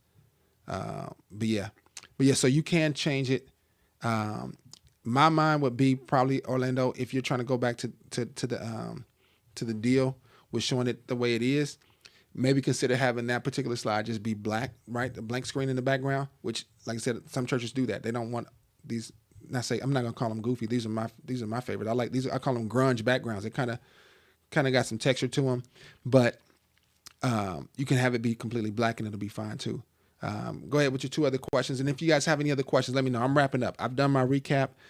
We talked about preparation in FreeShow, which was the main thing I want to talk about. So we're kind of going through a series or a program to understand, okay, planning to implement FreeShow, and then understanding what it takes to get all that stuff done. And then what does it look like on a week-to-week basis? Today, we were looking at what it looks like week to week, having a project template. And you can look online, look on one of the videos I had on how to make a project template. I think that was 2 FreeShow Fridays ago. And I'll probably need to make it's called building an entire service, I believe is what it's called. Building an entire service in FreeShow. But Orlando, go ahead and post your questions for me. Let me see. Let's see if we can figure it out. And anybody else, like I said, if you all have questions, let me know. I'll be happy to do my best to answer those. Don't know if you've already shown it in a video, but here's the question, okay? One-man show. I do streaming and do the lyrics, and I want to have on the stream to switch automatically from lyrics to Bible and to pictures and videos. So I want to have on the stream, okay, to switch automatically from lyrics. When you say lyrics, you talking about scriptures in the Bible, or are you talking about song lyrics and then going into the Bible and then to pictures? I know the pictures and videos things, that makes sense on the live stream. I understand that one. And so let's take it, and also how to switch the Bible templates automatically from one Bible to 2 Bibles. That's a good question. So let's deal with the lock window feature disappeared in the new update. So my taskbar keeps, oh man, that's messed up. We'll have to figure that out. I'm not sure about the new update. I got to play with that one. But John, to your last question, you said how to switch the Bible templates automatically from 1 Bible to 2 Bibles. All right. So this has to do with the same thing we were just talking about with the actions, but the Bible piece is unique because you actually have to have the, what do they call it? I want to call it the Bible compilation. So when you click a Bible, you got to hold down, what is it? Option, control. Okay, control on a Mac, and I believe it's probably control on there. You got to have a new collection, right? So you got to have your collections made. But the issue is going to be if you're going from 1 Bible, you can change the style. You can make a style that with a template that has the 2 Bible or 2 scripture deal, but your verses will have to have 2 versions of the Bible in it. And so that could be a little bit of a challenge to do it automatically. But when I click on this Bible, let's see here. Yeah, it doesn't automatically go to, let's see, what is it saying here? It says, can I load scripture from the API Bible? Okay, let's see if I can go to one that can load. Okay. Do you have an internet connection? I'm pretty sure I got an internet connection. That's weird. All right, let's go to this one. No. Let's see if I got one that doesn't have an API Bible. Okay, these 2. Okay, so these don't have an API Bible. So if I pick a verse here, yeah, it's going to be all kind of weird because I got 2 Bibles. That's going to be the challenge. Is your layout is going to have to switch. So your template is going to have to switch, but you're also going to have to pick those 2 Bible verses, right? And so when I do that, then it shows up just fine because there's arrangement set aside for those. The best way to do it is preparing it, right? So going back, we talked about, you can go back and listen to the rest of this from what we talked about earlier, is you would have to make a separate show for it, right? So you can literally, so we'll do Judges chapter 6. We're going to go verse 3 to 10. I'm going to hold down shift. I'm going to right click on that. And I'm going to say new show. All right. So that's there. The template is set for that show. It's set. I can go back. I can go up here to my templates and I can lock it in by making sure it stays that way by dragging this template onto that first show. So it locks it in. That would be my recommendation first, to lock it in if you can prepare the scriptures, okay? And so then if you're going to have another set of verses with 1, you can go to your scriptures and you can go to, let's just do New Living. All right. And it changed automatically to be in a single scripture layout, but I want it to be some special layout. Let's do,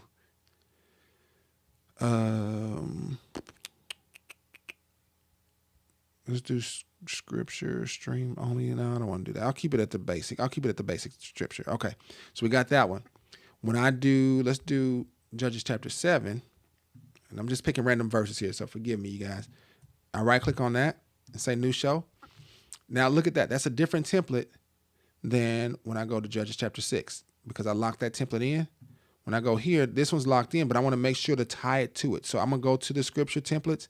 I'm going to assign the main scripture template to this one, right? And you'll see that little icon. That means it's tagged to it. It'll always be that whenever you start this show, okay?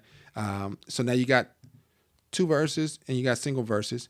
And you said it's for your stream. So on your stream, do you make them all lower thirds or do you make them show up like this? Because it would be the same idea.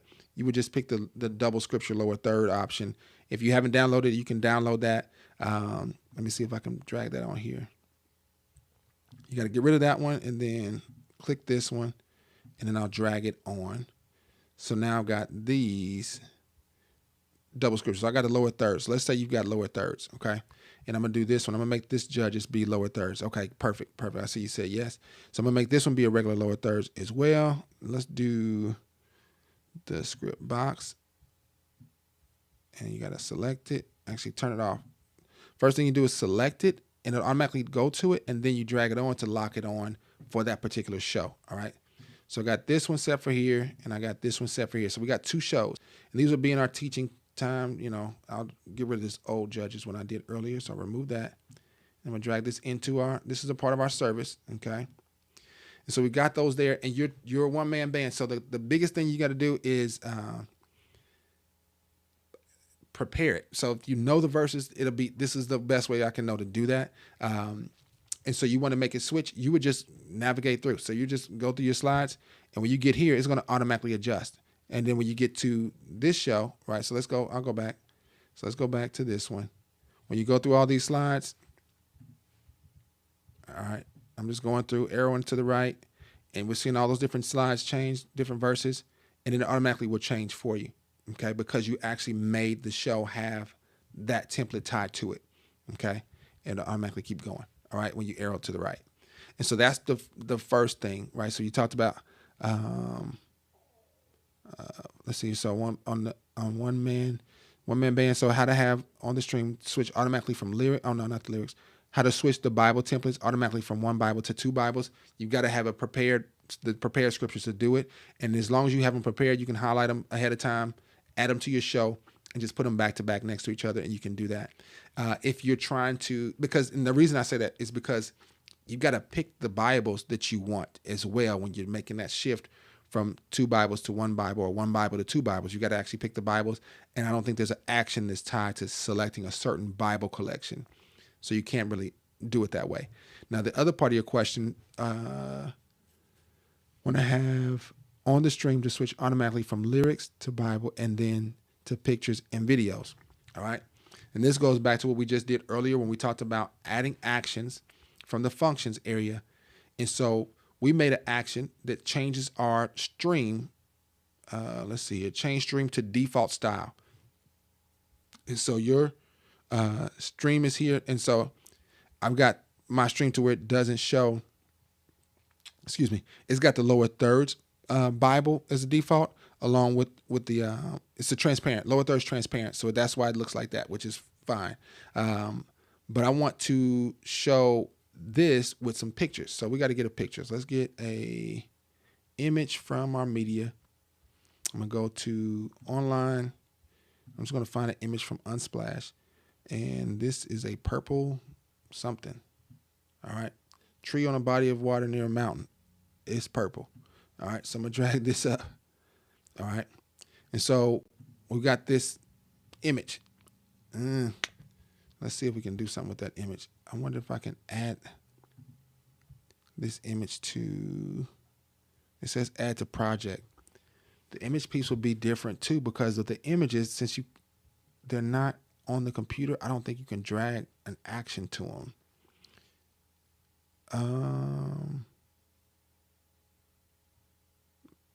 Change to default.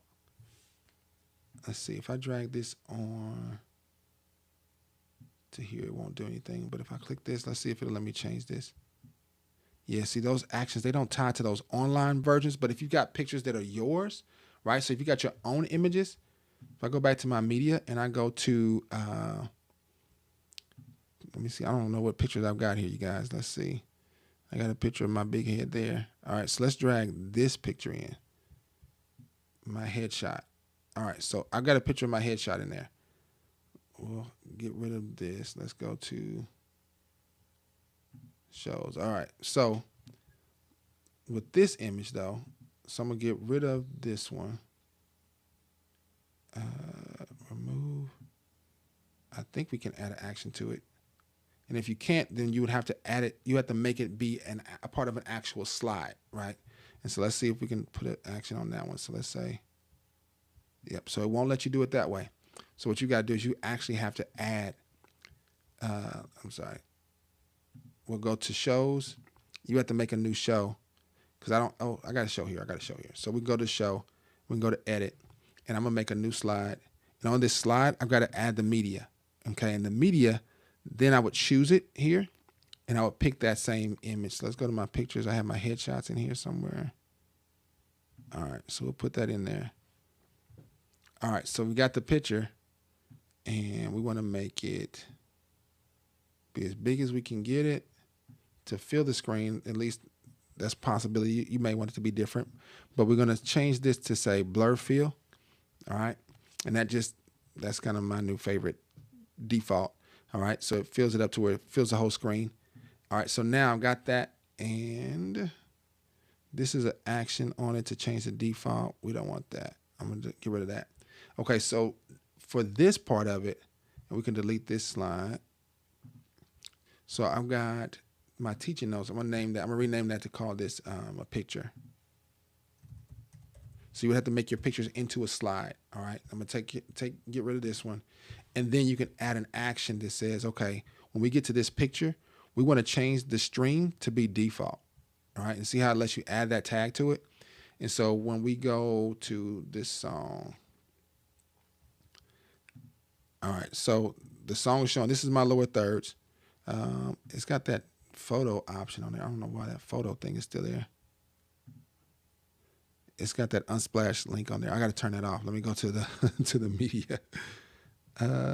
Let's see here. Let's go to Unsplash online.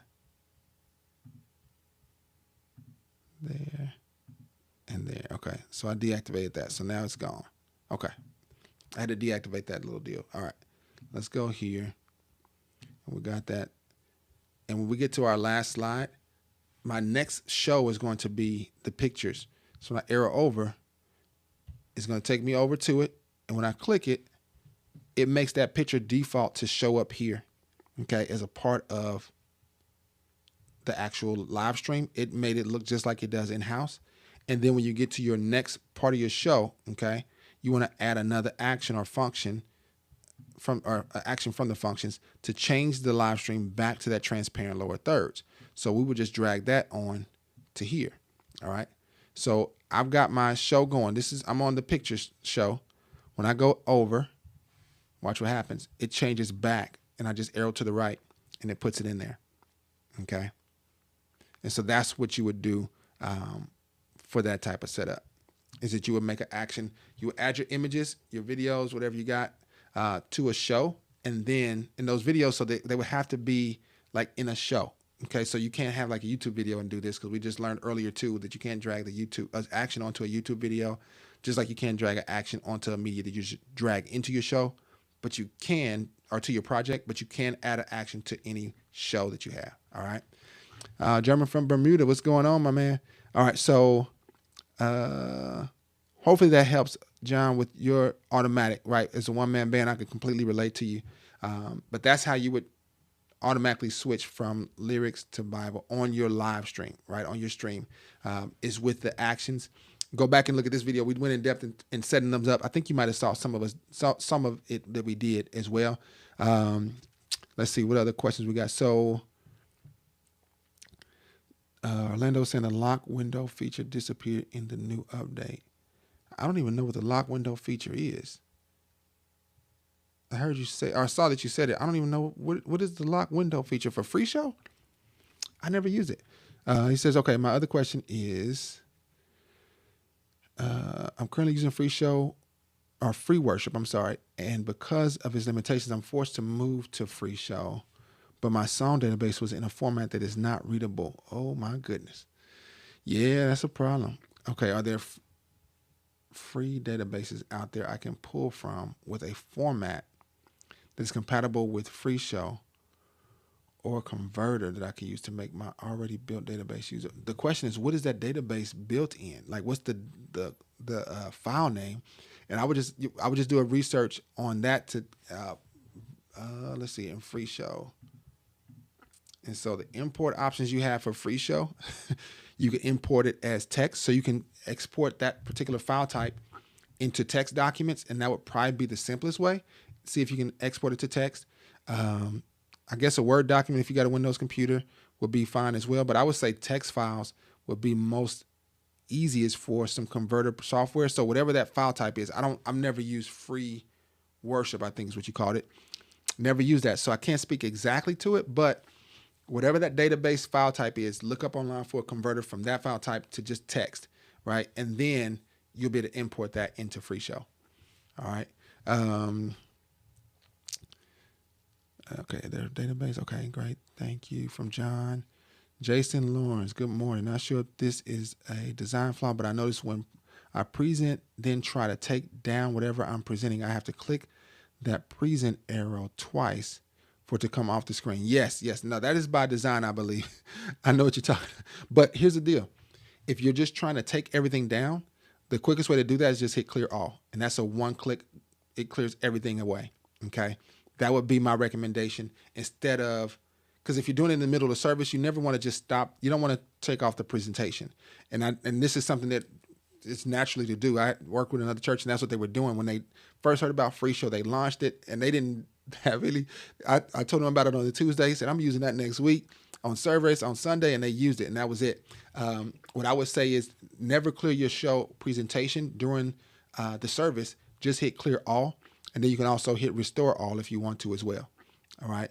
But clear all just completely clears it out. And if you have your default style set to be in a black screen, it'll be black and it'll look blank to whoever's there, just like it would look like if you were to hit this presentation, button to make it close. Let me know if that makes sense, Jason. Notice this from testing it on a screen in our sanctuary. Yeah, so clear all is going to be your best friend in those situations. So Orlando, so you're saying it's an XML file format. Interesting. And in FreeShow, to import lyrics, I don't think they have an XML import option. Yeah, so you have to look and see. And I'm not that familiar with XML. This will be a question that we can maybe put into Reddit with our development team, will be my recommendation. And we can ask them. I don't know. There's a guy that's on the Reddit feed. His name is, the first part of it is like Cloud Sad something. And he's really adept at finding free resources online to do that. So what we'll do is we'll figure out how to post that on Reddit, and what I'll do is I'll try to copy you in on it, or you can go to the FreeShow Reddit feed if you want to, is do it yourself. But if I don't see it when I go look, I'll try to add your question to it related to, I'm gonna say convert. And this is just because I don't know a lot about XML files and coding at all. I don't know anything about coding or anything like that. So convert XML to, I'm gonna just say TXT for text. All right. Deep in YouTube, how do I push these out to different outputs such that projector 1 has English and projector 2 has Spanish? Ooh, and when I next arrow, it has to move over one slide. Next course while maintaining the English in the first projector and Spanish on the second projector. Ooh, is there an easier alternative for this for bilingual slides rather than sticking them into the same slide?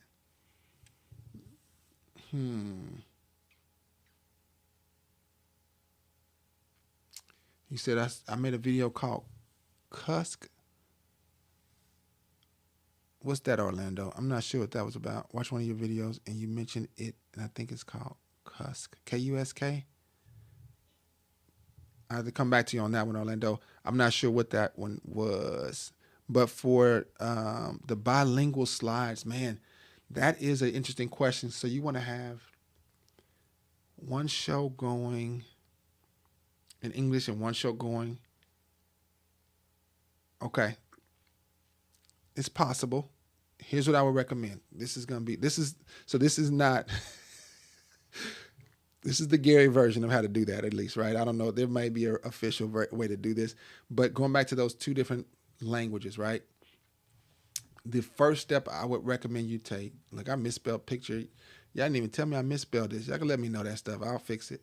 But this will be, we're gonna change this show. We're gonna call it bilingual. Now I don't speak any other languages, so forgive me. I'm gonna duplicate the same text. All right, and so it's a very manual process, but it's definitely possible. First of all, okay. So the first step, let's go into edit this show. Okay.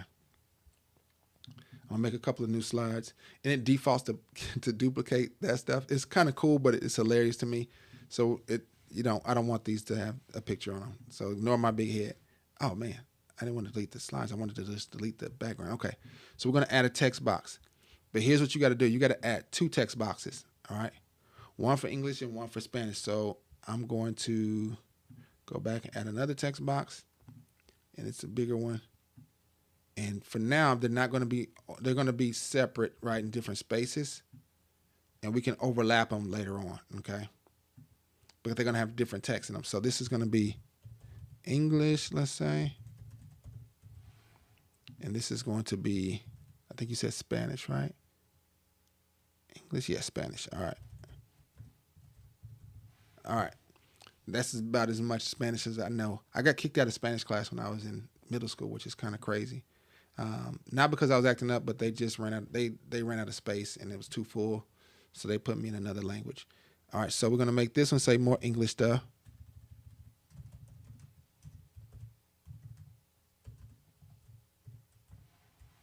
And this one say more Spanish stuff.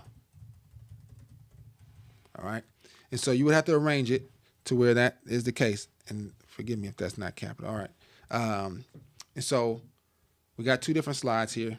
They're different, but the next step is going to be the unique part. So we're going to say, okay, the English stuff, we're going to put this on. So I've got two outputs. I got my primary and my streams. We're going to act like those are your projector 1 and projector 2, okay? And so you can actually right-click on this and say specific outputs. And so I want this one to go to my primary. I can right-click on this one, and I'm going to say I want this one to go to my stream, all right? Now, what that means is when you play this slide, the only thing that you're going to see on the primary is this one. The only thing you're going to see on the stream is this one. And so now I can put them back to the center. All right, so they're on top of each other, but they're going to show different stuff, so it doesn't matter. I'm going to do the same thing here. I'm going to right-click on this, specific outputs, English stuff on the primary, Spanish stuff on the stream. So we're going to specific and stream, all right? Then I'm going to send them back up, and nobody will know that they're in different places or know that they're, in different boxes because they're going to both be in the center, all right? So now, let's test this out. We got our show. When I click this, check out what happens. This one says English stuff. This one says Spanish stuff. And it's green. Ignore the green. It's that's just, and then it says English stuff here. That's just because of the formatting of this. Let me do this. I'll make it be the default just so we can make sure it's clear because I don't want that to be confusing. So change my stream to default. All right. So there we go. So now you can see that one says English stuff and this one says Spanish stuff. Two totally separate outputs. Now I'm not sending them out because I don't have that many outputs, but this is a preview of exactly what they'll look like. And then when I go to the next slide, more English stuff and more Spanish stuff shows up. Okay, more Spanish, more English, two separate slides. Let me know if that makes sense with Deep in YouTube. Is there an easier alternative to this for bilingual slides, right? So I think what you said it has to move over one slide And you said next chorus of the song while maintaining the English in the first projector and Spanish in the second. Yeah. But my question to you is, how have you been doing it? You've been having them both together. So if you have them already together, you like the Garry version, good. Hopefully it makes sense. It's the first thing that came to my mind to do it. And this goes back to the more understanding you guys get at this program, you all will be able to come up with some creative ways to do some things that it's just going to make it work for what you need. And that's the goal, make it work for what you need. And that's my approach to anything I deal with, whether it's my computer, my soundboard, my phone, I need my cameras. I need them to work the way I need them to work. And so the more I can understand it, so I'll read manuals and all that kind of stuff. I like reading my camera manuals and technology and stuff so I can know exactly what it can do. And then I'll think of, okay, well, what do I need it to do? And then I'll figure out a way to make that work. And so if you've already got them on the same slide already, the content, what you can do is you can take that, the text, so you can right click on this and you can go to format and say split into two, especially if they're stacked up on top of each other. You can just split it into two, and if there's a line break in there, it'll automatically make two boxes. Well, I'll take that back. Let me see. I think it's going to make it, I'm going to say stuffy stuff. All right. So if I right click on this, I'm trying to see if it's going to keep it on the same slide. I think it might make it into another slide. If I say split into two, yeah, so it'll make it into another slide. So don't do that. What you would do is just duplicate it. So you would just right click on it, and does it let you duplicate in here? Let's see if I hit option. No, can't drag down. So you would just have to copy, right click copy, and then click out of it and paste. Did that duplicate? Yeah, so you can just I did Command C and Command V. On a Windows, it'll be Windows C, Windows V to copy and paste, and then just delete the extra. Let me pull this out the way. And I got the stuffy stuff on there twice, but it would be English and Spanish. So you delete the English off of this one. So we'll delete half of that one, and then we'll delete the other half of this one, and they'll be separate on the same page, on the same slide is the idea. Let me know if that makes sense, or if I confuse you a little bit too much there. All right, but that's the idea with doing that one. Let's see, Orlando. I was watching one of your videos. Okay, so the issue is when I'm switching windows, it shows that I'm in the multi-window view, and it's distracting. Or the taskbar comes up. I don't want the live to see that. What windows are you switching, Orlando? When you say you're switching windows, in your media. So in media, you go into screens and you're switching what's showing up on your screens. Let's see. So if I click that, and then I click that, mine's just kind of fades. Let's see what yours. Orlando, let me know what so you said the taskbar comes up. Oh, let me see. Did my taskbar come up on there? Yeah, this is the live feed stream. This is my other window showing you guys all your comments and stuff like that. But yeah, the taskbar does show up there.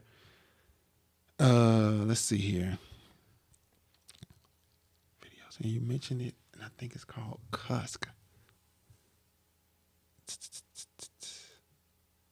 So he says I'm on Windows. Okay.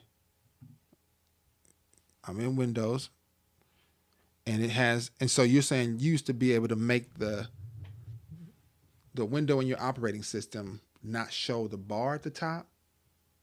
Let me know if that's what you're talking about. So if I go to edit view, let's see here. Always show toolbar and full screen. Show Google. I'm looking on my browser. I guess in your settings you can make it to where it doesn't do that. I know. Look, you can call. We can set up a consultation if you want to. You can do that on my website. Just set it up and we can kind of walk through it or something like that and figure out what's going on. But let me see if I can read what you said. You said it's switching and it shows that I'm in the multi-window view. Are you talking about on your ATEM? You're not talking about the multi-window view on ATEM. Let me know if that's what you're talking about. Because then you say you had an ATEM Mini Pro.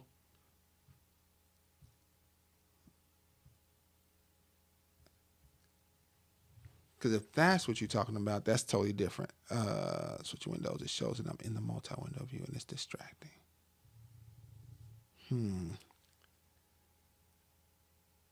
Yeah, maybe you could email me some screenshots or something like that too in the future. Send me an email. You can get to my email from my website or from YouTube, I think, as well as there. So shoot me an email of what you're talking about. So Windows, I have a multi-window view. Okay, multi-window view. That's cool. Not on ATM. So a multi-window view, just showing multiple windows, I'm guessing. I don't have a Windows computer, so I can trust that. I'm sure that it's a way to do it, to show multiple windows on the same monitor, is what I'm hearing you say. That makes sense. I'm going to get a swig of water.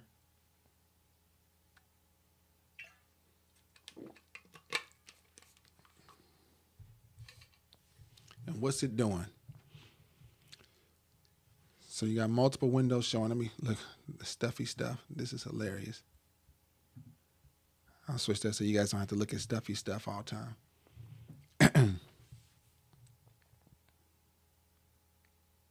The taskbar comes up and I don't want the live to see that. That's what my question is. How is the live seeing your windows? For example, switching from my browser to OBS or FreeShow. Okay. Switching from my browser window to OBS or to FreeShow. But what's on your browser that you're showing the live stream? Was it? Oh, wait. You're talking about switching it on your keys, like doing something like that? Is that what you mean? Like I'm doing a command tab on my computer and it lets me switch between all these different things. Browser to OBS. Let me know if that's what you're talking about, because it sounds like that will happen on your main computer screen. So you got to have another monitor, right? So you're outputting somewhere. So switching that. Yep. So Alt Tab does that. Okay. And so you don't want that to be shown. But how are people seeing that? Because they're seeing your slides. So on my slides, when they're seeing my stuff, I can do that all day and they're not going to see my stuff go on. Right?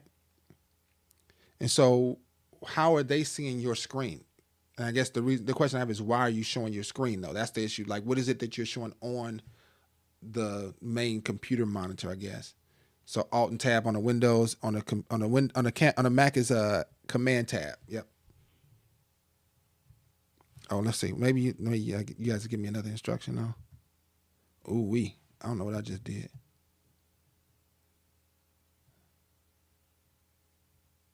In extended mode. Okay, so you're in extended mode. So that means you got two monitors, right? So you got a monitor here and a monitor there. So for me, I've got one monitor in front of me, and then I got another monitor that's a little bit taller than that. So my laptop monitor's here. Okay. And so on a Mac, you would set which one is your main screen. So whichever one is your main screen, that's the one that's going to show that little tab switching thing, right? If you have it set to where the display monitor, right, where OBS or where not OBS, but where FreeShow is showing as your main monitor, is going to do that. So what I would recommend you do is see if you can change it. I use a Windows key and tab. Okay, yep. So I need to change your primary window. That's my guess. I think you're probably using your secondary or extended window as like it's set as like a primary window where it shows all those functions. That's my guess. Says, but I use Alt Tab and Tab now. Alt and Tab now. Yeah, I don't know how to do what the Alt and Tab does, but does it do something like that? Does it like pop out all your stuff? Alt and Tab. Yeah, check and see if that's the case with that. I don't know what Alt Tab does. I don't have that option. Look, now you got me wondering what it does. Okay, yeah, see if that's the issue. Interesting. Okay, see, on the Mac, we got a button. I don't know what it's called. It's called something, but it kind of like shows like a different view to show all your windows pop up to let you get to one that you can see visually. You can just click it. Yeah, that makes sense. But yeah, I'm guessing that you just got it to where you just got them inverted or, switching it out. So That's a possibility. All right, you guys. What other questions do you have for me before I let you go? It's almost was 1:10 here. I don't know. It's later in you guys' spaces, I think. What time? What time did you guys say it was in Bermuda? Who's from Bermuda?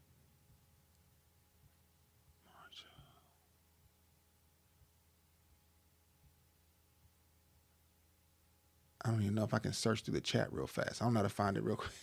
But if that's all you guys have, thanks again for your time. I know that this went. It's fine the length of time that we go. I don't mind that at all.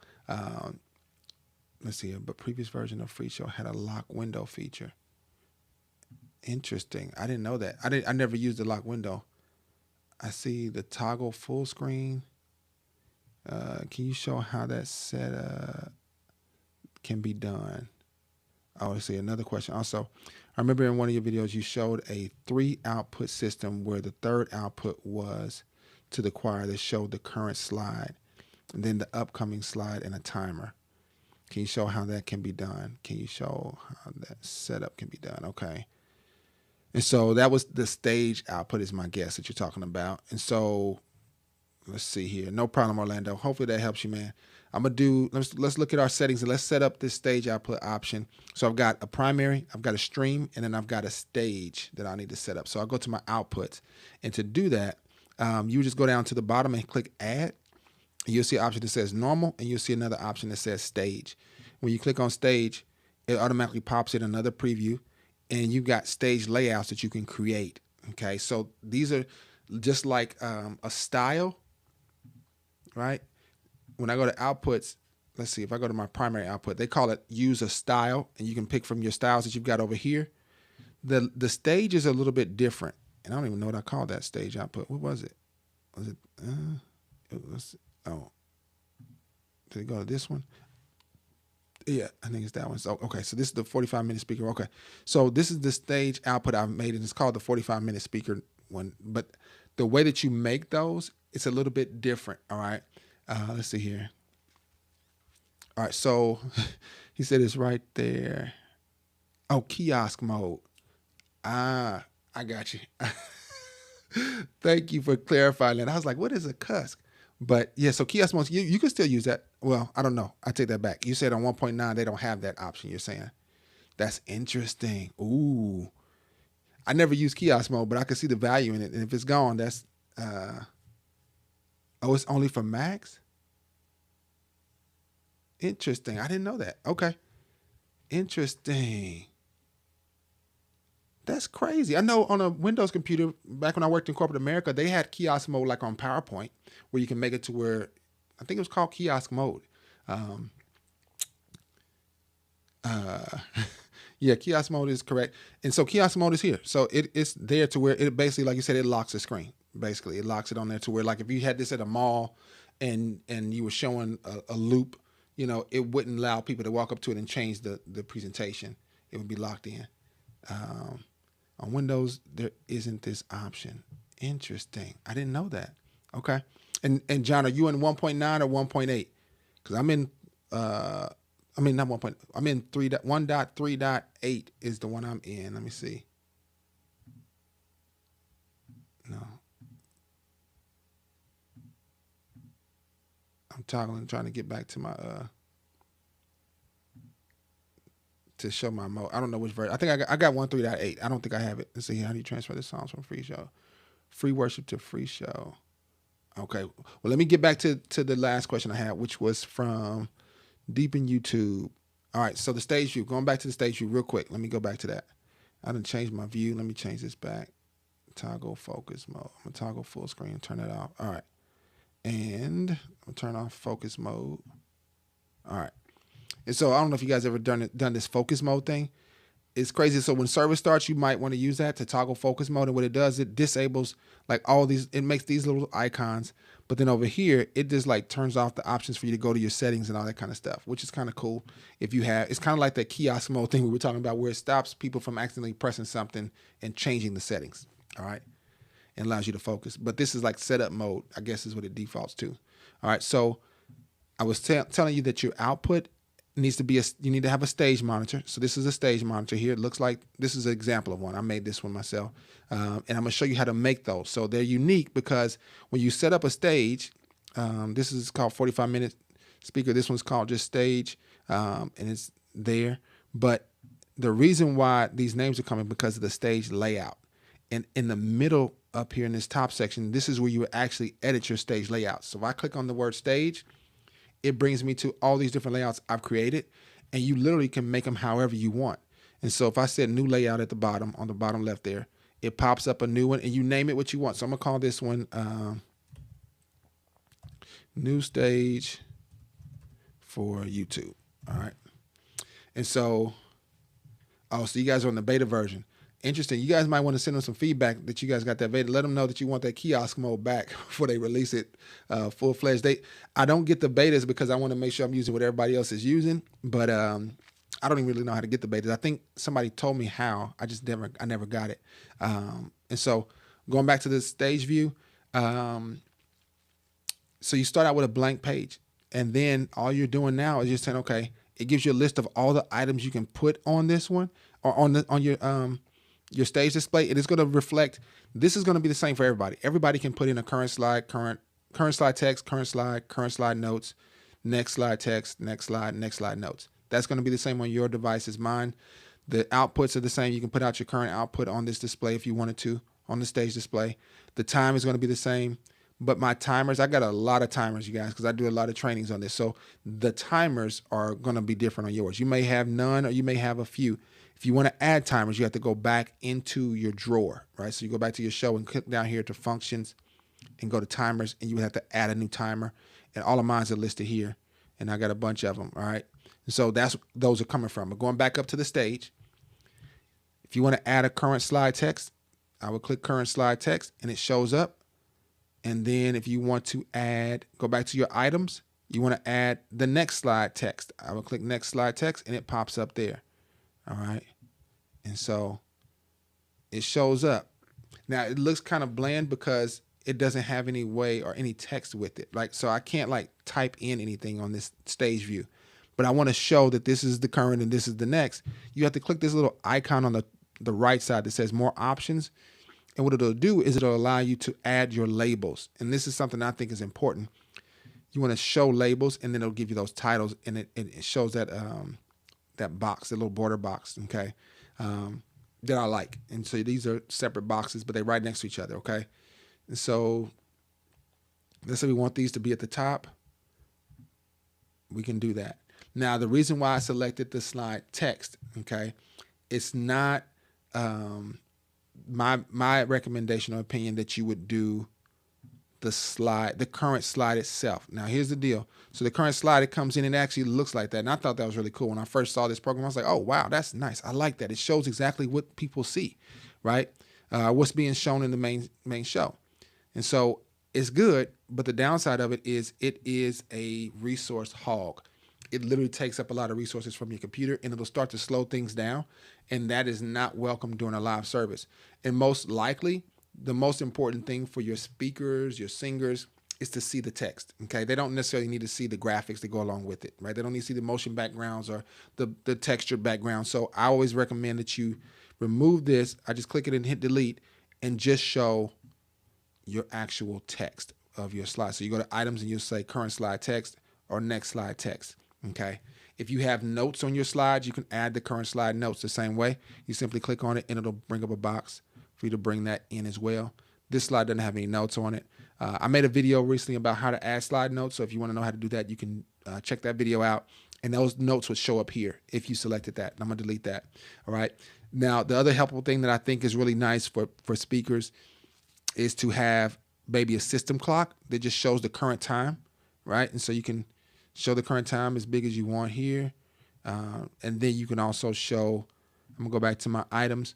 You might want to show, like for me, the video countdown is helpful if you're playing a video and put yourself in the speaker's shoes. If the speaker's on stage and there's a video playing while they're waiting on it to finish, they're going to want to see the countdown for that video. They're not going to necessarily want to see the count of the time of the video, but the time when it's done is going to be helpful because they're going to give them their cue as to when they should start speaking again and kind of prepare. They can see the 5 seconds and all that kind of stuff, right? So if you play a lot of videos in your ministry, the video countdown might be helpful. And I'm trying to make these so they don't overlap so people can see them. So you're dragging down to make it fit how you need to. And I'll go back to my items. You may want to add a timer.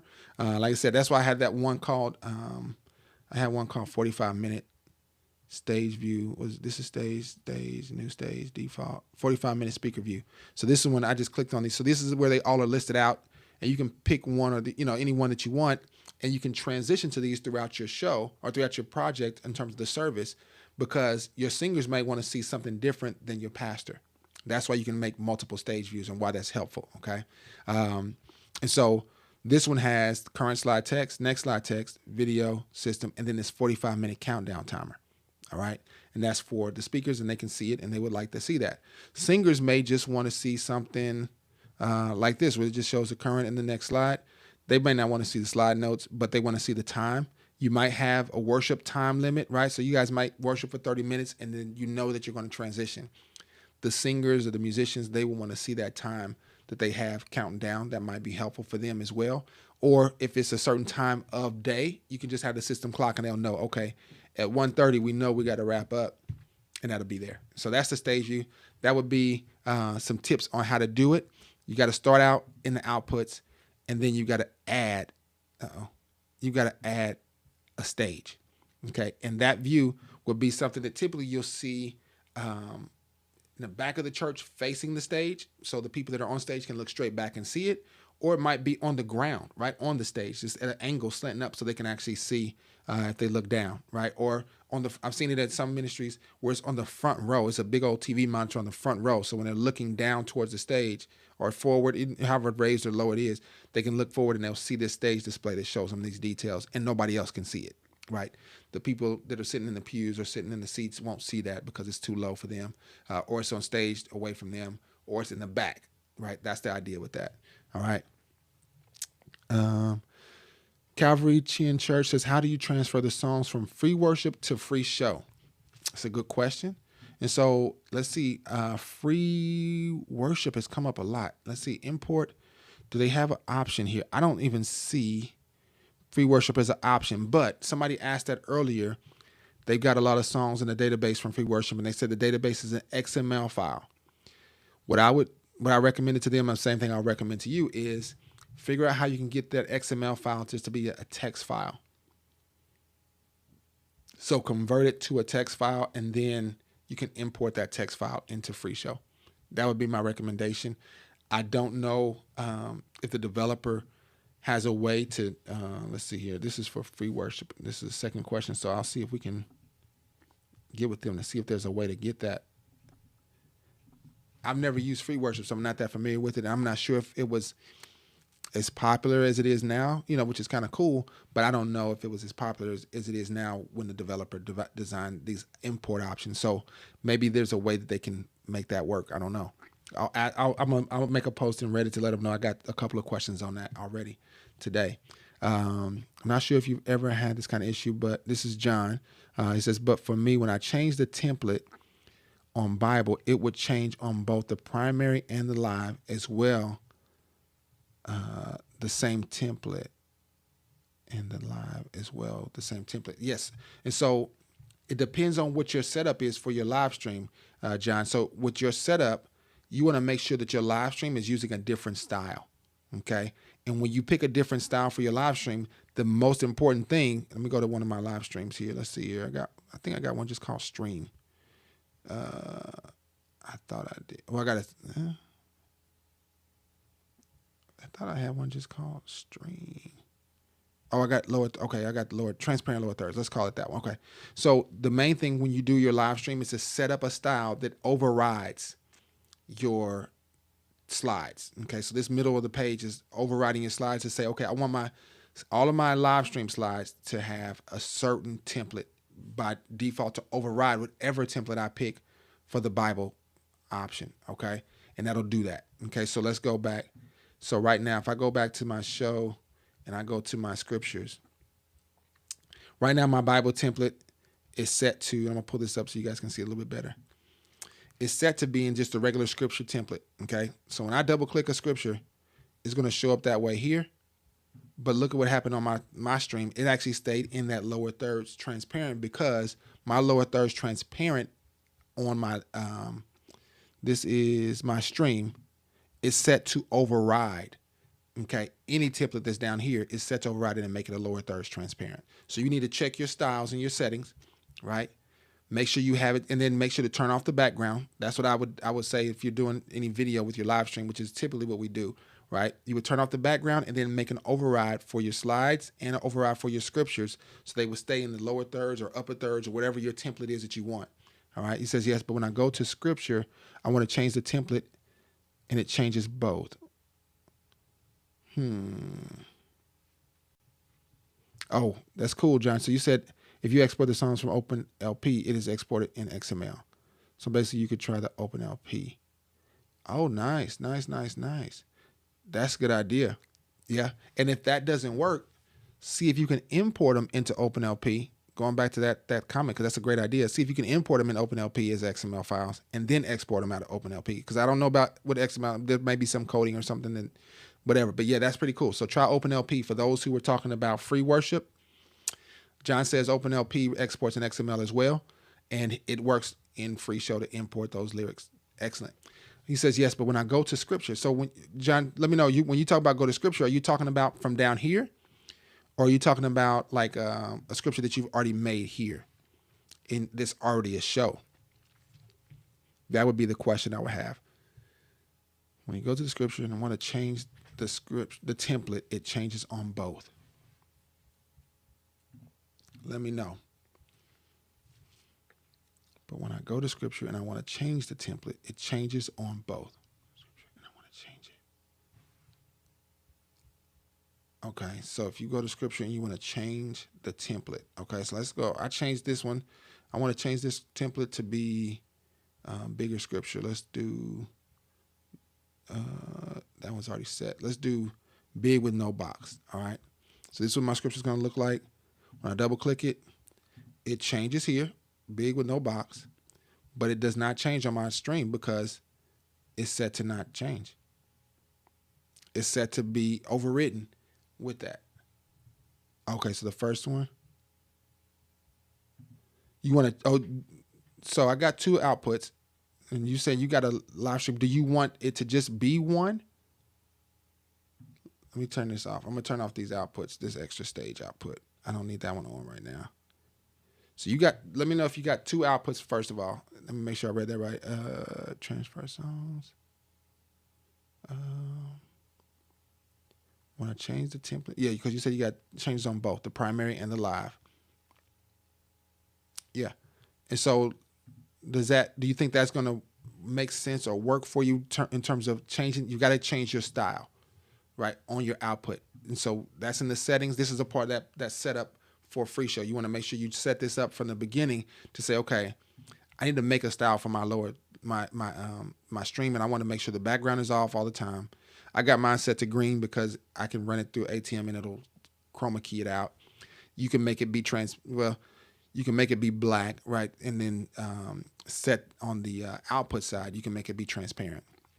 But he said, I want to have the same output as you, but for it changes both. Do you have it set to override? That's the main question. Do you have your output set to override? That's the main thing. So your override scripture is different from your override slides. So you got to have a template for your slides, and you got to have a template for your scriptures that you're going to select. Okay, that's important.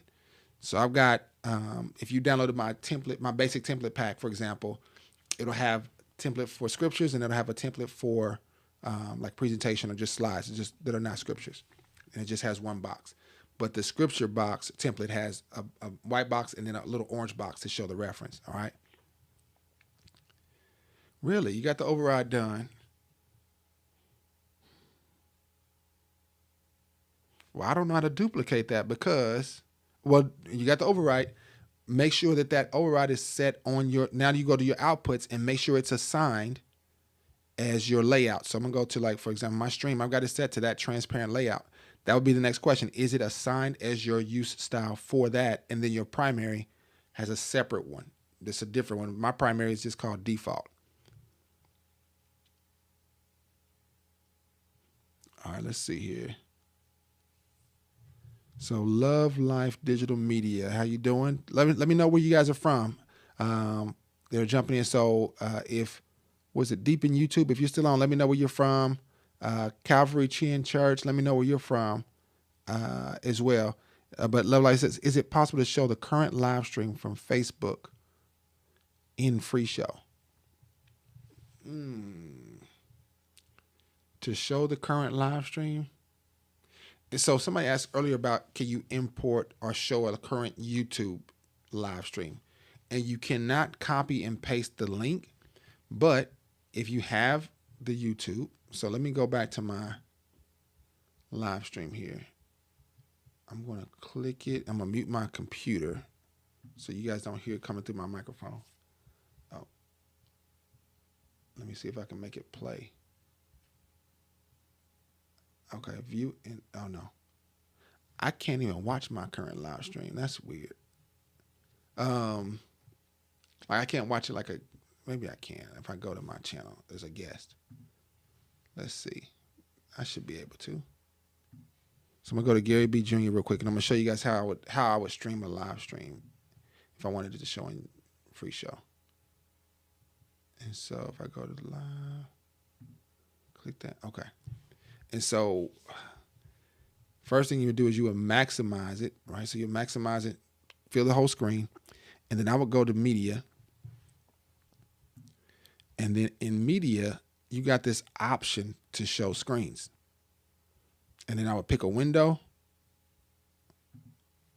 And I would just pick, so I got my FreeShow Friday playing up here.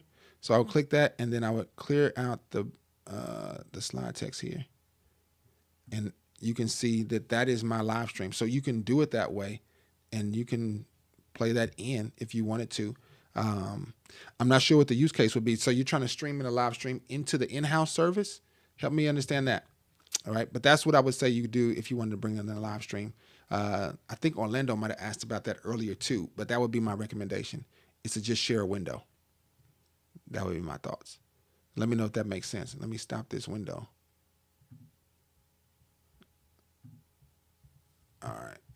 And